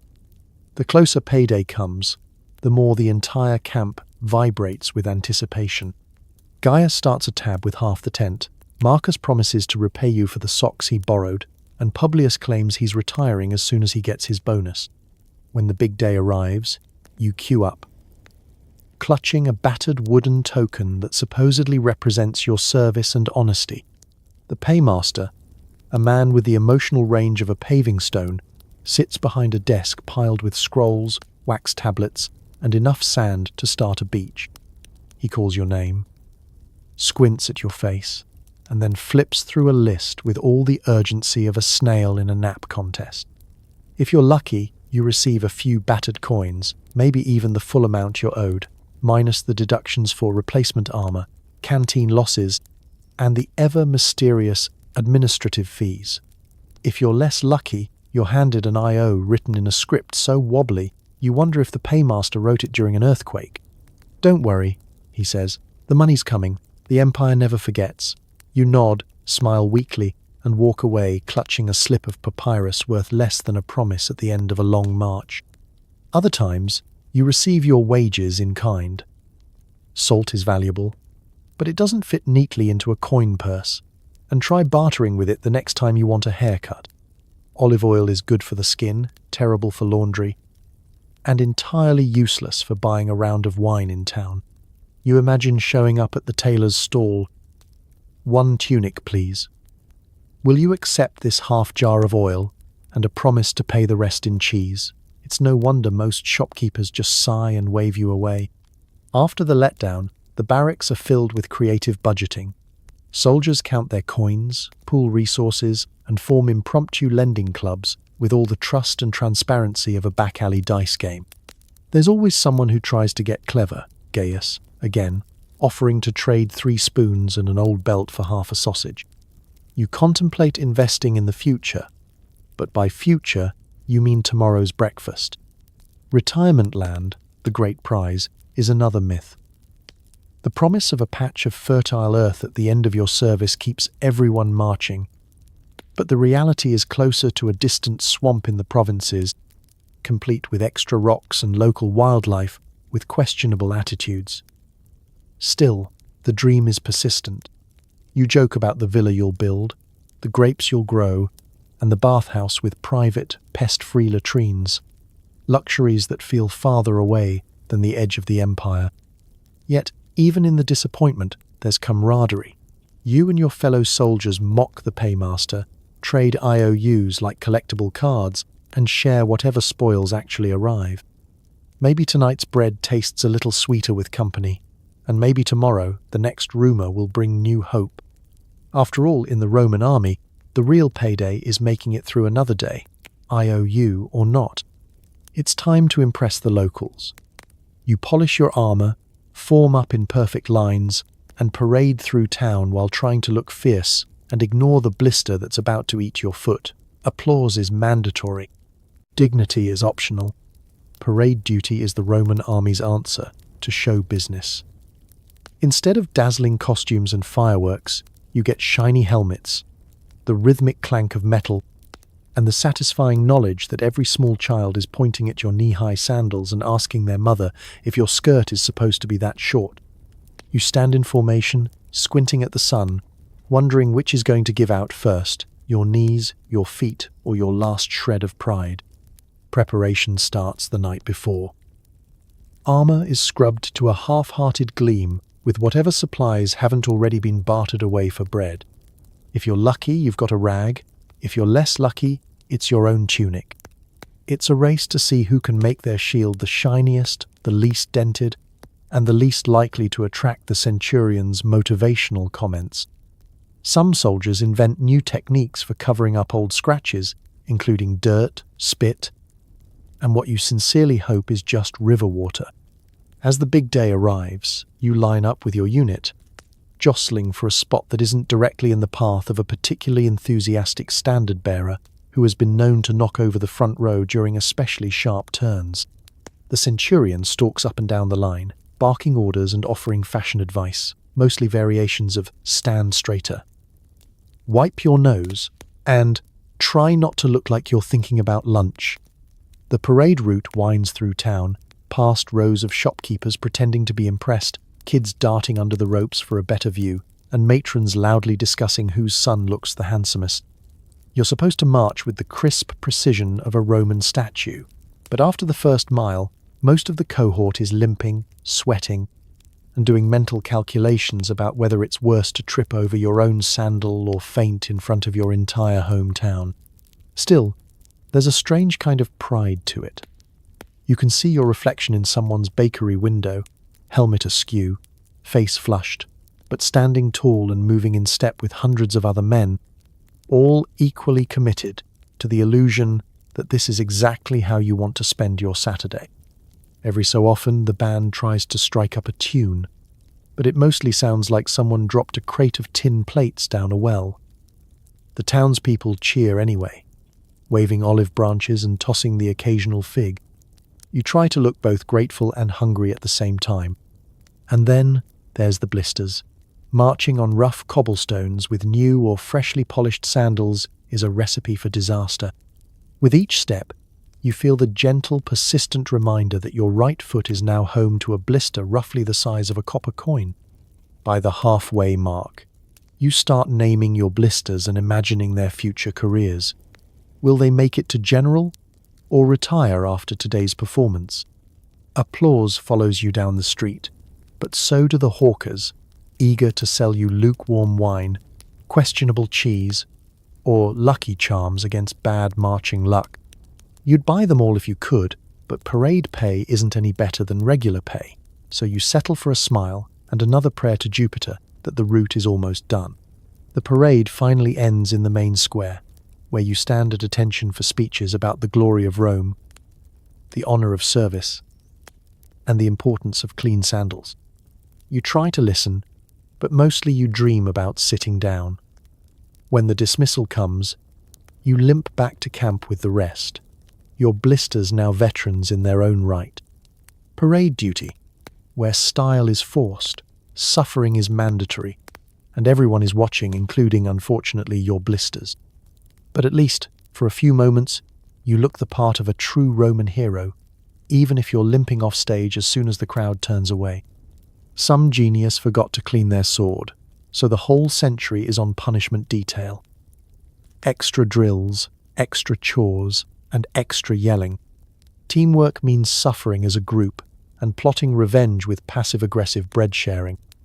Nothing brings soldiers together quite like collective misery. One person's tiny mistake becomes everyone's opportunity for character building, or at least for building up a healthy supply of new grudges.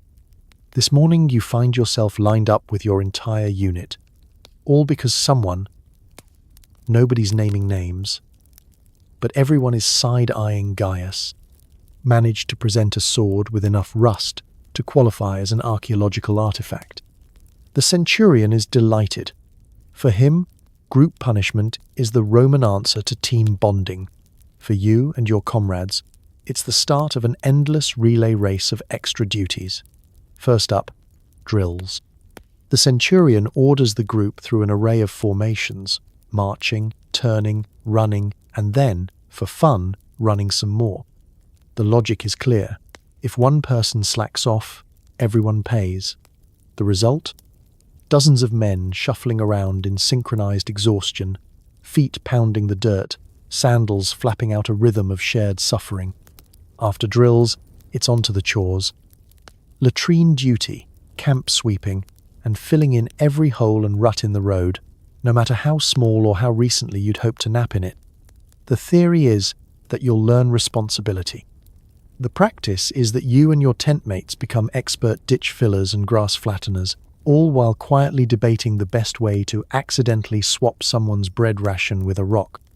The chorus of yelling never stops.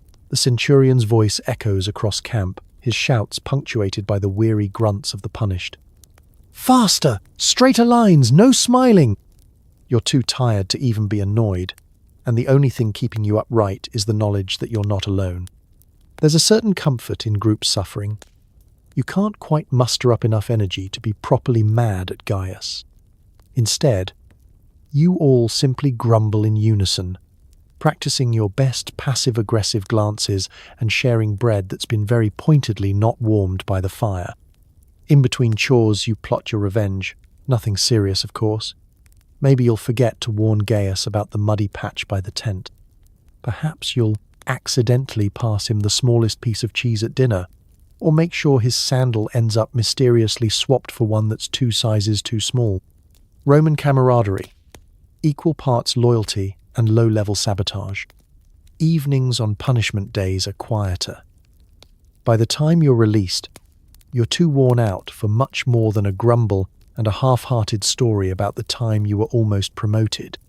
Dinner is a subdued affair, with the usual gossip replaced by exhausted chewing and long stares into the middle distance. The only energy left is spent making sure Gaius knows, without anyone saying it out loud, that next time he's on dish duty for a month. Yet, somewhere in the endless parade of chores and drills, a strange sense of unity forms. You all survived together. You all earned the same blisters and endured the same scolding. By bedtime, you're joking about the centurion's face turning as red as a Roman tomato and swapping stories about who tripped over their own shield the most. Tomorrow, the routine resumes. The sword is clean, the unit is slightly closer, and even Gaius is forgiven, at least until the next collective punishment. Because in the Roman army, discipline isn't just about learning to follow the rules, it's about learning to endure them together, with just enough wit and quiet revenge to make it bearable. And so you drift off to sleep, tired but just a little bit prouder, part of a team, even if it means suffering in unison and fighting over bread with the subtlety of ancient professionals. The months drag on. You miss home, proper food, and socks without holes. Letters arrive late, rumors run wild, and every day feels like an endless loop of dust, drills, and disappointment. But at least you're not the guy on latrine duty today. There's a unique kind of exhaustion that comes from doing the same things, in the same order, with the same 100 faces, every single day. The novelty of life in the Legion wore off somewhere between your 3rd blister and your 7th bowl of wheat porridge. Now, as each sunrise blends into the next, you find yourself measuring time by the state of your socks, how many holes, how many desperate repairs, and whether you can remember what colour they started out as. You try not to think about home too much. Sometimes it's easier. Other times, the memory of your mother's bread, the sound of your own bed creaking, or the warm, judgmental stare of the family cat hits you right in the chest. The best you can do is share stories with your tent mates about the good old days, which in your mind get better with every retelling. Back home, you say, "I had a cloak with no stains on it." Gaius nods, eyes misty. Back home, I didn't know what lice looked like up close. You all sigh as if you're discussing lost loves, which in a way you are. Mail call is both a blessing and a curse. When a letter finally does arrive, it's usually at least 2 months old, the ink smeared and the edges nibbled by something with more teeth than manners. You squint at news from home, a neighbour's wedding, a cousin's new baby, an urgent reminder to pay your taxes on the farm plot you haven't seen in years. Still, each letter is read and reread, then traded around the tent like a rare treasure, proof that somewhere life goes on. With so much time on your hands, and even more dust, rumors thrive. Did the emperor die? Is the war over? Was the stew last night made with actual meat, or just hope and onions? The only thing more powerful than a good rumor is a bad one, and soon you're debating with Marcus about whether marching north means you're headed for glory or for an even worse kind of mud. Occasionally, someone claims they heard news from a passing merchant. You pretend to believe them, because otherwise, there's not much to talk about besides the weather, the blisters, and that one guy who still hasn't washed his cloak. Even the chores blur together. Latrine duty, tent repairs, endless drills, it all cycles through. The same list reshuffled daily, like the world's most disappointing game of cards. You take comfort in the routine, though. At least you know what's coming. At least you can mentally prepare yourself for when your turn comes up to haul water or patch the same hole in the same ditch for the third week running. Food is always an adventure, but rarely a good one. Each meal is a gamble. Will you find a sliver of cheese, or just a suspiciously chewy piece of gristle? Still, mealtime is a bright spot. You and your fellow soldiers gather around, swapping jokes, complaints, and whatever crumbs you have left. Sometimes, someone will break out into a song that's half homeland lullaby, half complaint about cold stew. It's a little piece of home, even if your table is a log and your tablecloth is the shirt on your back. And when night finally falls, you crawl into your scratchy blanket and hope for dreams of anything but mud, drills, and missing socks. The camp is quiet, just the soft sound of snoring, the rustle of someone's feet, and the wind sighing through battered tents. You're tired, you're homesick, and your socks are beyond hope. But tomorrow you'll get up and do it all again. Because in the Roman army, even endless loops of dust and disappointment are a little easier when you're not marching through them alone. The weather turns, and so do your toes, blue, numb, and regretting every step. Your cloak is a rag, your socks are memories, and you dream of hot baths that never come. The only thing colder than your feet is the stare from your commanding officer. There's something uniquely cruel about winter on campaign. The cold creeps in before sunrise, working its way through every gap in your battered tent and every hole in your worn-out tunic. The wind has an attitude. It whistles through camp with the confidence of a Roman senator and the subtlety of a drunken centurion at roll call. You huddle with 7 other soldiers, all bundled in layers that do little more than offer your shivers a sense of community. Every morning, it's a contest to see who can delay getting out of their blanket the longest. Eventually, though, the centurion's voice slices through the fog, promising extra chores to the last soldier out of bed. You shuffle outside, teeth chattering, breath fogging, hands burrowed in your armpits. You tell yourself that marching will warm you up, but it's hard to believe as you stomp your frozen feet into sandals that feel like 2 blocks of ice, held together by wishful thinking. Your cloak, which was once a respectable shade of Roman red, now more closely resembles a faded dish rag, patched and repatched with whatever fabric could be found, old tunics, bits of tent, and once a piece of burlap from a merchant's sack. You wear it anyway, because anything is better than nothing. Some men tie strips of cloth around their feet and ankles in a desperate attempt to create socks. These improvised inventions range from slightly effective to absolutely tragic. One enterprising soul wraps his feet in moss. Another uses straw, which works until it rains and your shoes become a mobile compost heap. The march is a daily ordeal. Frost crunches underfoot, turning the muddy roads into treacherous skating rinks.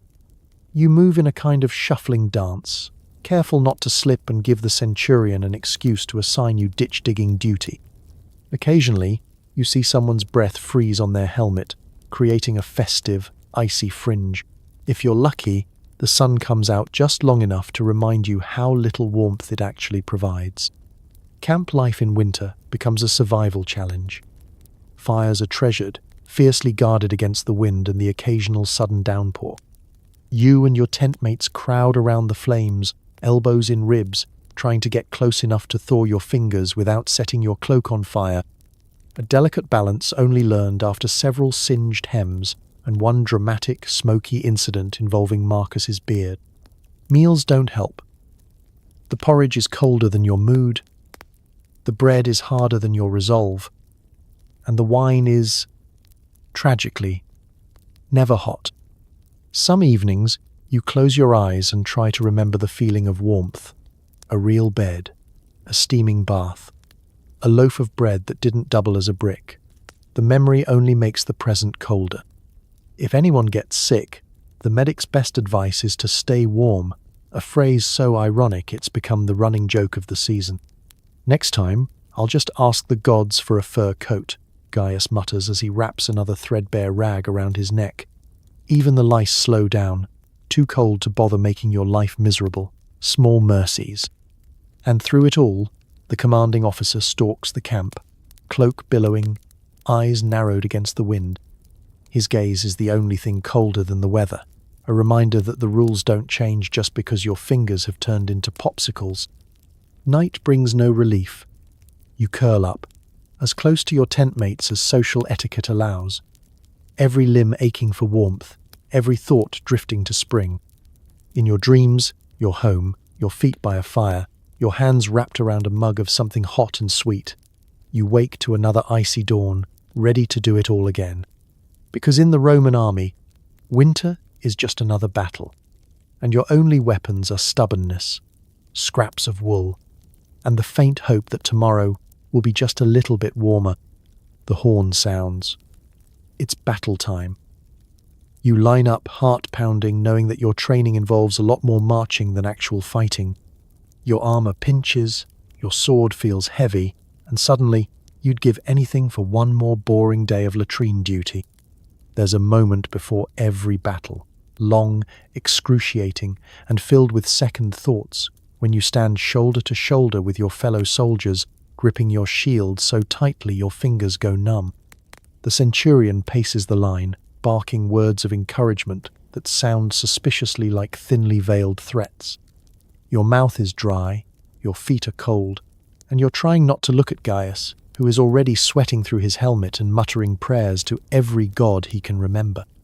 The enemy appears on the horizon, looking just as anxious and underfed as you. You'd wave in solidarity if you weren't so busy calculating the odds of surviving the next hour.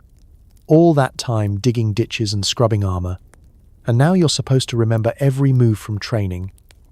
Keep the line, hold the shield, stab, not swing, the sword. In theory, you're part of a perfect, unstoppable war machine. In reality, you're part of a crowd of nervous men all secretly hoping for a surprise peace treaty, or at the very least, a minor plague to delay the action. The noise builds, trumpets blaring, officers shouting, armor rattling. You try to focus on the instructions, stay in formation, don't run, and whatever happens, don't drop your weapon. But your mind keeps wandering. Did you really tighten your sandals enough? What happens if your helmet falls off in the middle of a charge? Will anyone notice if you're the first to heroically trip and duck behind a friendly shield? When the order comes, you advance in a slow, nerve-wracked shuffle. The line of shields moves as one, the world narrowing to the space in front of you. The clang of metal is deafening. Someone yells something about glory, but you're pretty sure it's just Marcus trying to convince himself he's not terrified. Then, suddenly, the chaos explodes, shouting, screaming, swords on shields, the crush of bodies so close you can smell the fear and last night's garlic stew. You swing, you push, you stab when you remember how. The enemy does the same. It's loud, it's messy, and there's mud everywhere. Someone drops their spear, someone else drops their lunch. Your training says, don't break the line, but your instincts say, survive at all costs. There are moments of clarity, blocking a wild swing, catching a glimpse of the centurion, still somehow yelling instructions with perfect diction, and moments of sheer panic, like when your helmet slips down over your eyes and you fight half-blind for a full minute. Eventually, The noise fades. Maybe you've won. Maybe you've retreated. Maybe everyone just got tired. You stand there, panting, mud-splattered, your sword shaking in your hand. You look around, making sure all your limbs are still attached and, if you're honest, checking whether your more annoying tent mates survived, just so you can argue over rations later. There's no grand victory speech, just a ragged cheer, a few nervous laughs, and the slow, relieved realization that you're still here. The centurion offers a nod of approval, which in Roman terms is basically a standing ovation. You gather your wits, wipe your sword, and limp back to camp, every muscle in your body trembling from adrenaline and disbelief. As night falls, you replay every moment, what you did right, what you did wrong, and how you never want to see another horn again. You're exhausted, sore, and more than a little grateful for the familiar misery of army life. Next time the latrine duty roster comes around, you won't complain, not out loud, anyway. Because in the end, surviving a battle in the Roman army is mostly about stubbornness, luck, and knowing exactly when to duck. And if you can make it through this, you can handle anything, yes, even another parade. It's finally dark. You collapse on your straw mat, grateful for even a few hours of rest. Outside, the camp crackles with fires, distant shouts, and the ominous sound of someone else being assigned night watch. You try to sleep, but every creak is a potential disaster. Tomorrow, you do it all again. The Roman camp at night is a world apart from the chaos of the day. Shadows stretch long across the tent walls, the flicker of torches making every object look like it's auditioning for a role in a very low-budget horror play. You huddle under your ragged cloak, straw mat prickling through the holes, your feet tucked in as best they can against the cold air that sneaks in at ground level. There's a strange comfort in knowing that you're not the only one awake. Out there in the darkness, some poor soul is shivering in armor, trying to look alert while desperately wishing for an uneventful shift. Inside your tent, the symphony of Roman sleep begins. The snores of your tent mates arrive in waves, deep, rattling, and impossibly loud for men so skinny. Gaius sleep talks in bad Latin, Marcus is a champion of midnight foot stretching, and Publius manages to turn over his entire straw mat without ever actually waking up. Someone's stomach rumbles so impressively you're tempted to salute. There are sighs, grunts, the occasional slap of a hand as someone battles another round of fleas, and the low mumble of gossip that drifts in from the campfires outside. You try to relax, but the world never quite stops. Fires pop and hiss. Every now and then a centurion's voice booms out, cutting through the darkness like thunder. Change of watch! There's the shuffle of sandals, the clatter of dropped shields, and a soft curse as someone walks directly into a tent rope. In the distance, you hear the unmistakable, slightly damp sound of the communal latrine being used, proof that nature doesn't care about rank or dignity. You close your eyes and try to drift off, but sleep in a Roman camp is an act of faith. Every breeze flapping the canvas, every whinny of a horse, every owl that dares to hoot sounds like it could be the start of an attack, an inspection, or worse, a summons for unexpected extra duty. The fear of being chosen for midnight chores is enough to keep you hovering at the edge of consciousness, one ear open for disaster. Despite the noise and nerves, your body gradually remembers just how tired it is. Muscles melt into the straw, your back finally stops protesting, and even the itch of wool tunic and flea bites becomes a distant background sensation. You're lulled by the steady rhythm of the camp, the breathing of your comrades, the crackle of firewood, the distant rustle of wind through the trees. You dream, if you're lucky, of better beds, softer blankets, and home-cooked food. Or perhaps you simply float in and out of sleep, half listening to the world around you, knowing that for now, you're safe enough. The walls you helped build hold out the worst of the night, and the watchful eyes of your fellow soldiers, grumpy but reliable, keep the real dangers at bay. Eventually the camp settles into a kind of uneasy peace. The fire burns low, voices fade, and the chorus of snores becomes almost soothing. For a brief moment, you forget about blisters, rations, and the endless cycle of chores. There is only the dark, the warmth of bodies nearby, and the faint, impossible hope that maybe, just maybe, you'll get to sleep in tomorrow. Because in the Roman army, sleep is precious, fleeting, and sometimes just a rumor. But for now, you rest, knowing that when the sun rises, it all begins again. And somehow, you'll be ready. You thought signing up for the Roman army would make you an instant hero. Turns out, it just makes you instantly sweaty. Training means hours of marching in circles, thrusting at straw dummies, and being shouted at in Latin by a man whose only emotion is disappointment. Drop your shield once, and everyone gets extra laps. Drop it twice, and you'll discover just how creative ancient insults can get. Training day in the Roman Legion is not for the faint of heart or the easily embarrassed. You wake to the usual chorus of centurion bellows, groans from your tent mates, and the ominous metallic clatter of weapons being flung into piles. Breakfast is a blur of porridge and panic, and before the sun is even properly up, you're lined up on the field, squinting into the blinding daylight, wishing you'd remembered to tie your sandals tighter. The first order of business is marching.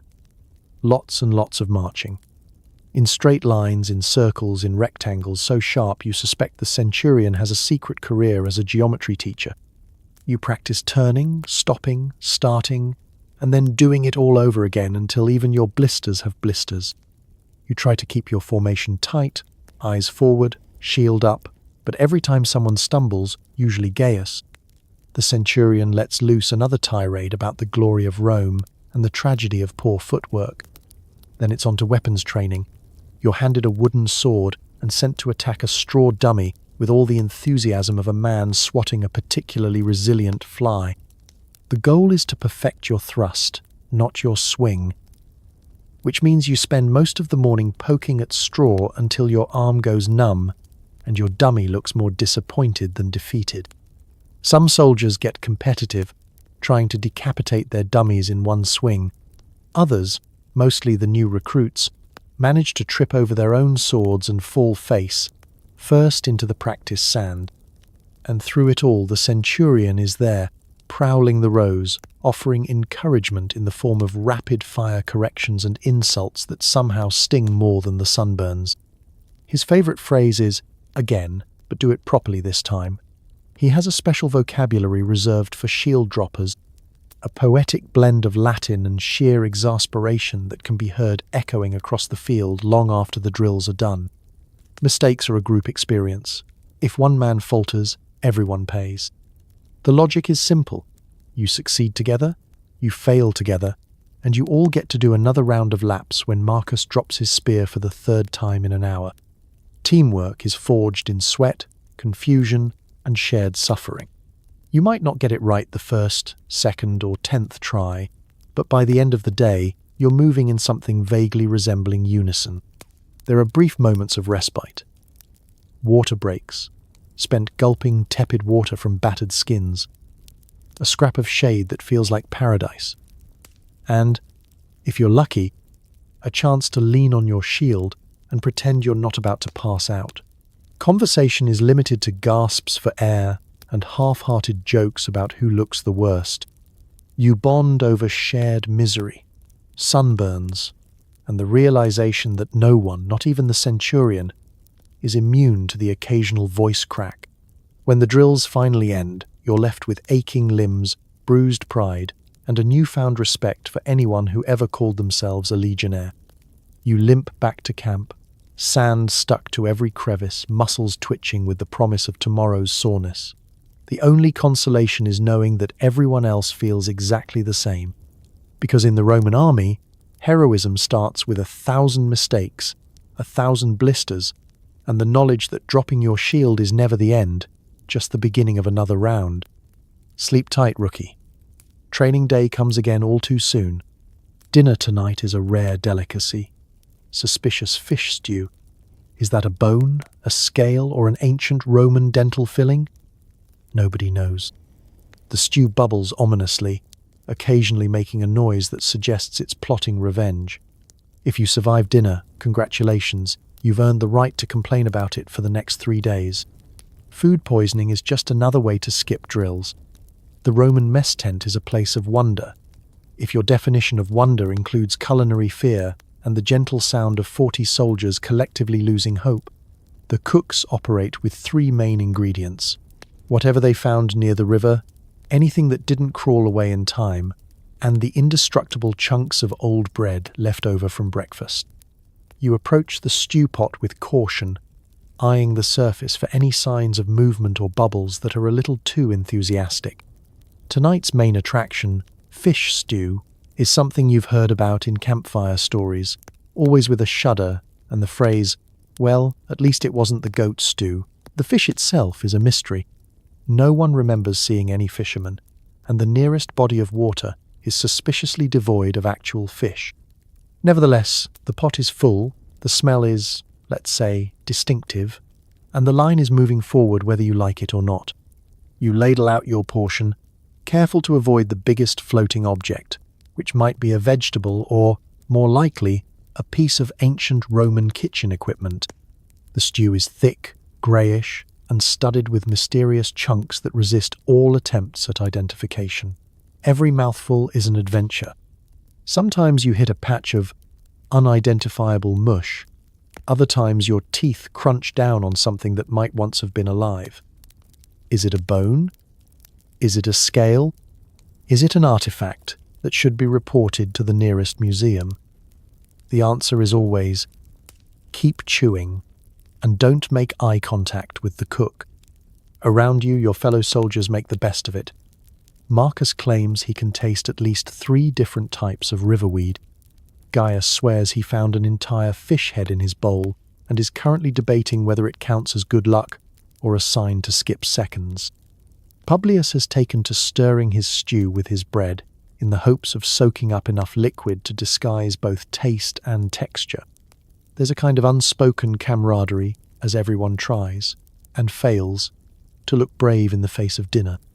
Of course, eating is only half the battle. The other half is surviving the aftermath. Roman food safety standards leave something to be desired, namely, safety.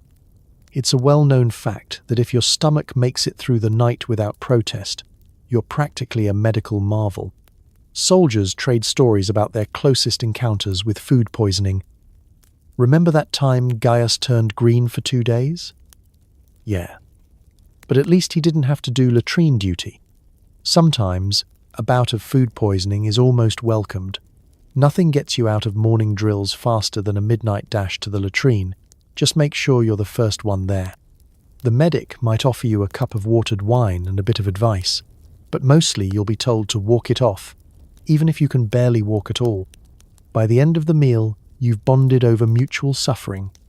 The jokes fly faster than the spoonfuls. "If I survive this, I'm opening my own tavern," says Marcus. "I'll serve real food, like dry bread and water." You all laugh, partly because it's funny, partly because you know tomorrow's menu isn't likely to be any better. As you finish the last bite, more out of pride than hunger, you place your bowl carefully to one side, hoping whatever's left inside doesn't crawl away. Dinner may have been a test, but at least you faced it together, one mysterious bite at a time. And so, if you make it through the night, you've earned the soldier's right to complain at breakfast, lunch, and dinner for the next 3 days. It's not just a meal, it's a badge of honor, and one you'll never let anyone forget. You got promoted, sort of. Now you carry the Legion's standard, a giant metal eagle on a stick. It weighs as much as a small goat and makes you a walking target for enemy archers, birds, and every fly within a 10-mile radius. Drop it in the mud, and you'll spend the next week cleaning it with a rag and your tears while everyone else pretends they never met you. Standard bearer. It sounds like a title out of legend, a job fit for heroes. But the real story is less epic glory and more back pain, sweaty palms, and public humiliation. The standard is the pride of the Legion, a glittering symbol of Roman might, topped with enough gold and silver to tempt a small army of thieves and magpies. When the sun hits it just right, it gleams for miles. When the rain hits it just wrong, it becomes the world's heaviest lightning rod. Your day begins with ceremony and ends with regret. As standard bearer, you don't get to walk in the middle of the column, hiding behind shields and pretending to look alert. You're up front, exposed for all the world to see. You march in time, trying not to stagger under the eagle's weight or get tangled in the wind-whipped tassels. Your right shoulder aches by breakfast, your left wrist goes numb by noon, and by sunset you've invented a dozen new ways to curse the ancestors who designed this oversized hat rack. And the pressure, oh the pressure. Every officer is watching you. If the standard wobbles, someone shouts. If you slow down, someone shouts louder. The standard cannot, must not, under any circumstances, touch the ground. Legend says that if it does, the gods themselves will weep, and the centurion will make you mop the entire parade ground with your bare hands. Everyone treats you like royalty until you need help carrying the thing, and then suddenly your friends have vanished. On the march, the standard turns you into a bullseye. Enemies want it, allies rely on it, and every Roman mother's son in the opposing ranks takes special aim at the poor fool with the big shiny stick. Birds swoop down to investigate, bees seem convinced the eagle is a flower, and every time you walk by a hedgerow, you're certain some local child is about to launch a mud missile in your direction. Breaks are rare and always short. When you finally stop, you stand awkwardly with your standard planted in the mud, trying not to look too relieved. If it's raining, you watch in horror as the eagle turns into a sticky, muddy mess. And you pray no one notices how quickly your symbol of Rome starts to resemble a drowned chicken. After battle or parade, the real work begins. Cleaning the standard is a labor of love and despair. You scrub every inch with the kind of devotion usually reserved for family heirlooms or fresh laundry after lice day. The other soldiers walk by, offering helpful comments like, "Mr. Spot," or "Try using your tears, it works faster." Some nights, you dream of the eagle flying away on its own, leaving you with a nice, light stick and a story no one will ever believe. Despite all this, being standard bearer has its perks.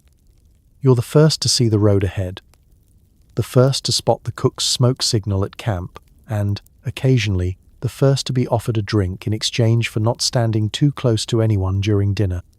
There's even a moment of pride when the Legion cheers as the standard is raised, a flash of glory before you go back to balancing your spine and hoping tomorrow someone else gets promoted. You never thought carrying a flag would be so exhausting, but here you are, a legend in your own lower back. And as you limp to bed, you dream of someday handing the eagle off to the next lucky soldier, and maybe, just maybe, being allowed to walk in the middle again. It's mail day, the highlight of the month.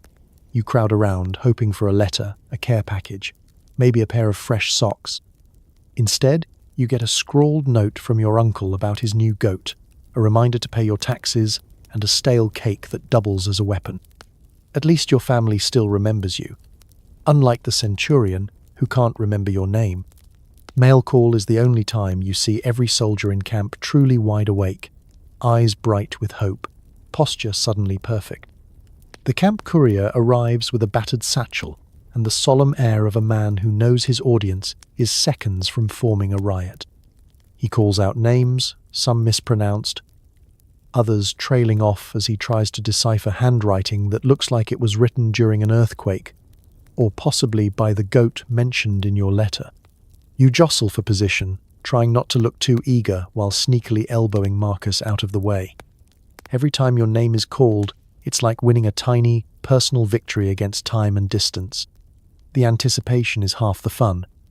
You imagine home-baked bread, sweet-smelling soap, or maybe a new set of socks, the stuff legends are made of. Reality, however, is a little different. The first envelope is thin, suspiciously greasy, and smells faintly of onions. "Dear nephew," your uncle writes, "the goat is thriving. Your cousin broke his arm chasing it. Please send advice." He adds a postscript. "Don't forget to pay your land tax, or the magistrate will come looking for your sandals." You sigh. You'd reply if you could, but you've used your last scrap of papyrus as a coffee filter. Next comes a care package, tied with a string that looks like it's seen 3 previous lifetimes. You open it, bracing yourself for culinary nostalgia. Inside is a cake so dense you could use it to reinforce the camp palisade. It's the same family recipe you remember, one that only improves after soaking in wine for a week or, in a pinch, being used as a doorstop. Someone tries to break off a piece and nearly chips a tooth. Gaius suggests using it as a training dummy for sword practice. Not everyone is so lucky. Around you, the other soldiers compare their spoils. Marcus receives a love letter from a girl who may or may not remember who he is. Publius gets a bag of walnuts, which he immediately tries to trade for anything less crunchy. A few men get nothing at all and spend the rest of the day acting above it all, as if they never wanted mail in the first place, but everyone knows they'll be first in line next month. Occasionally, someone hits the jackpot.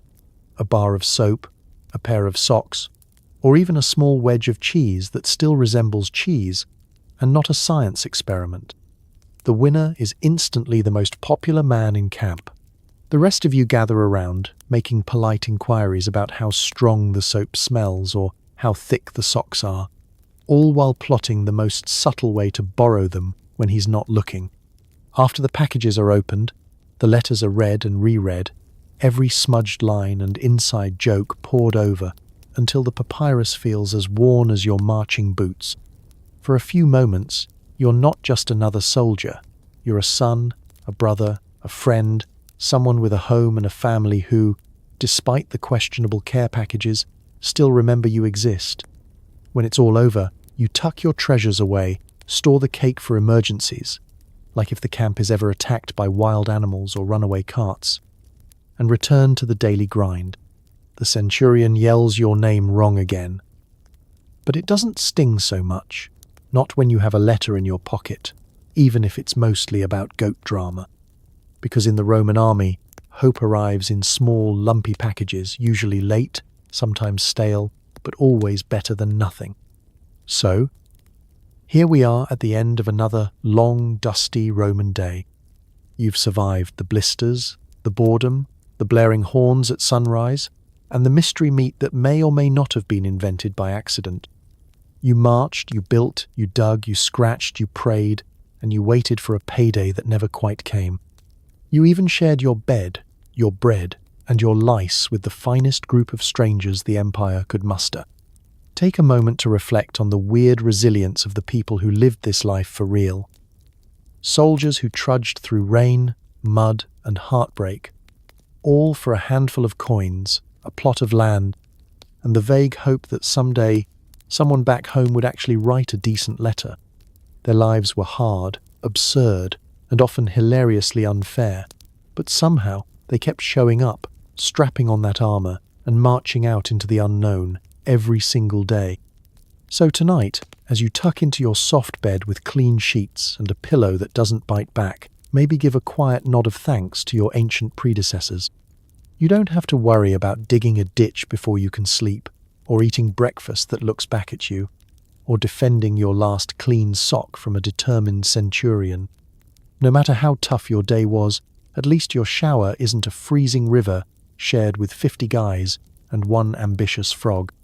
History is a reminder that humans are stubborn, inventive, and more than a little ridiculous. We've always found ways to survive, even if it means scratching, grumbling, and laughing about it later. So rest easy, knowing you're part of a long tradition of sleep seekers who made it through one more impossible day. Good night, and may your dreams be free of sand, centurions, and communal latrines. Sleep well.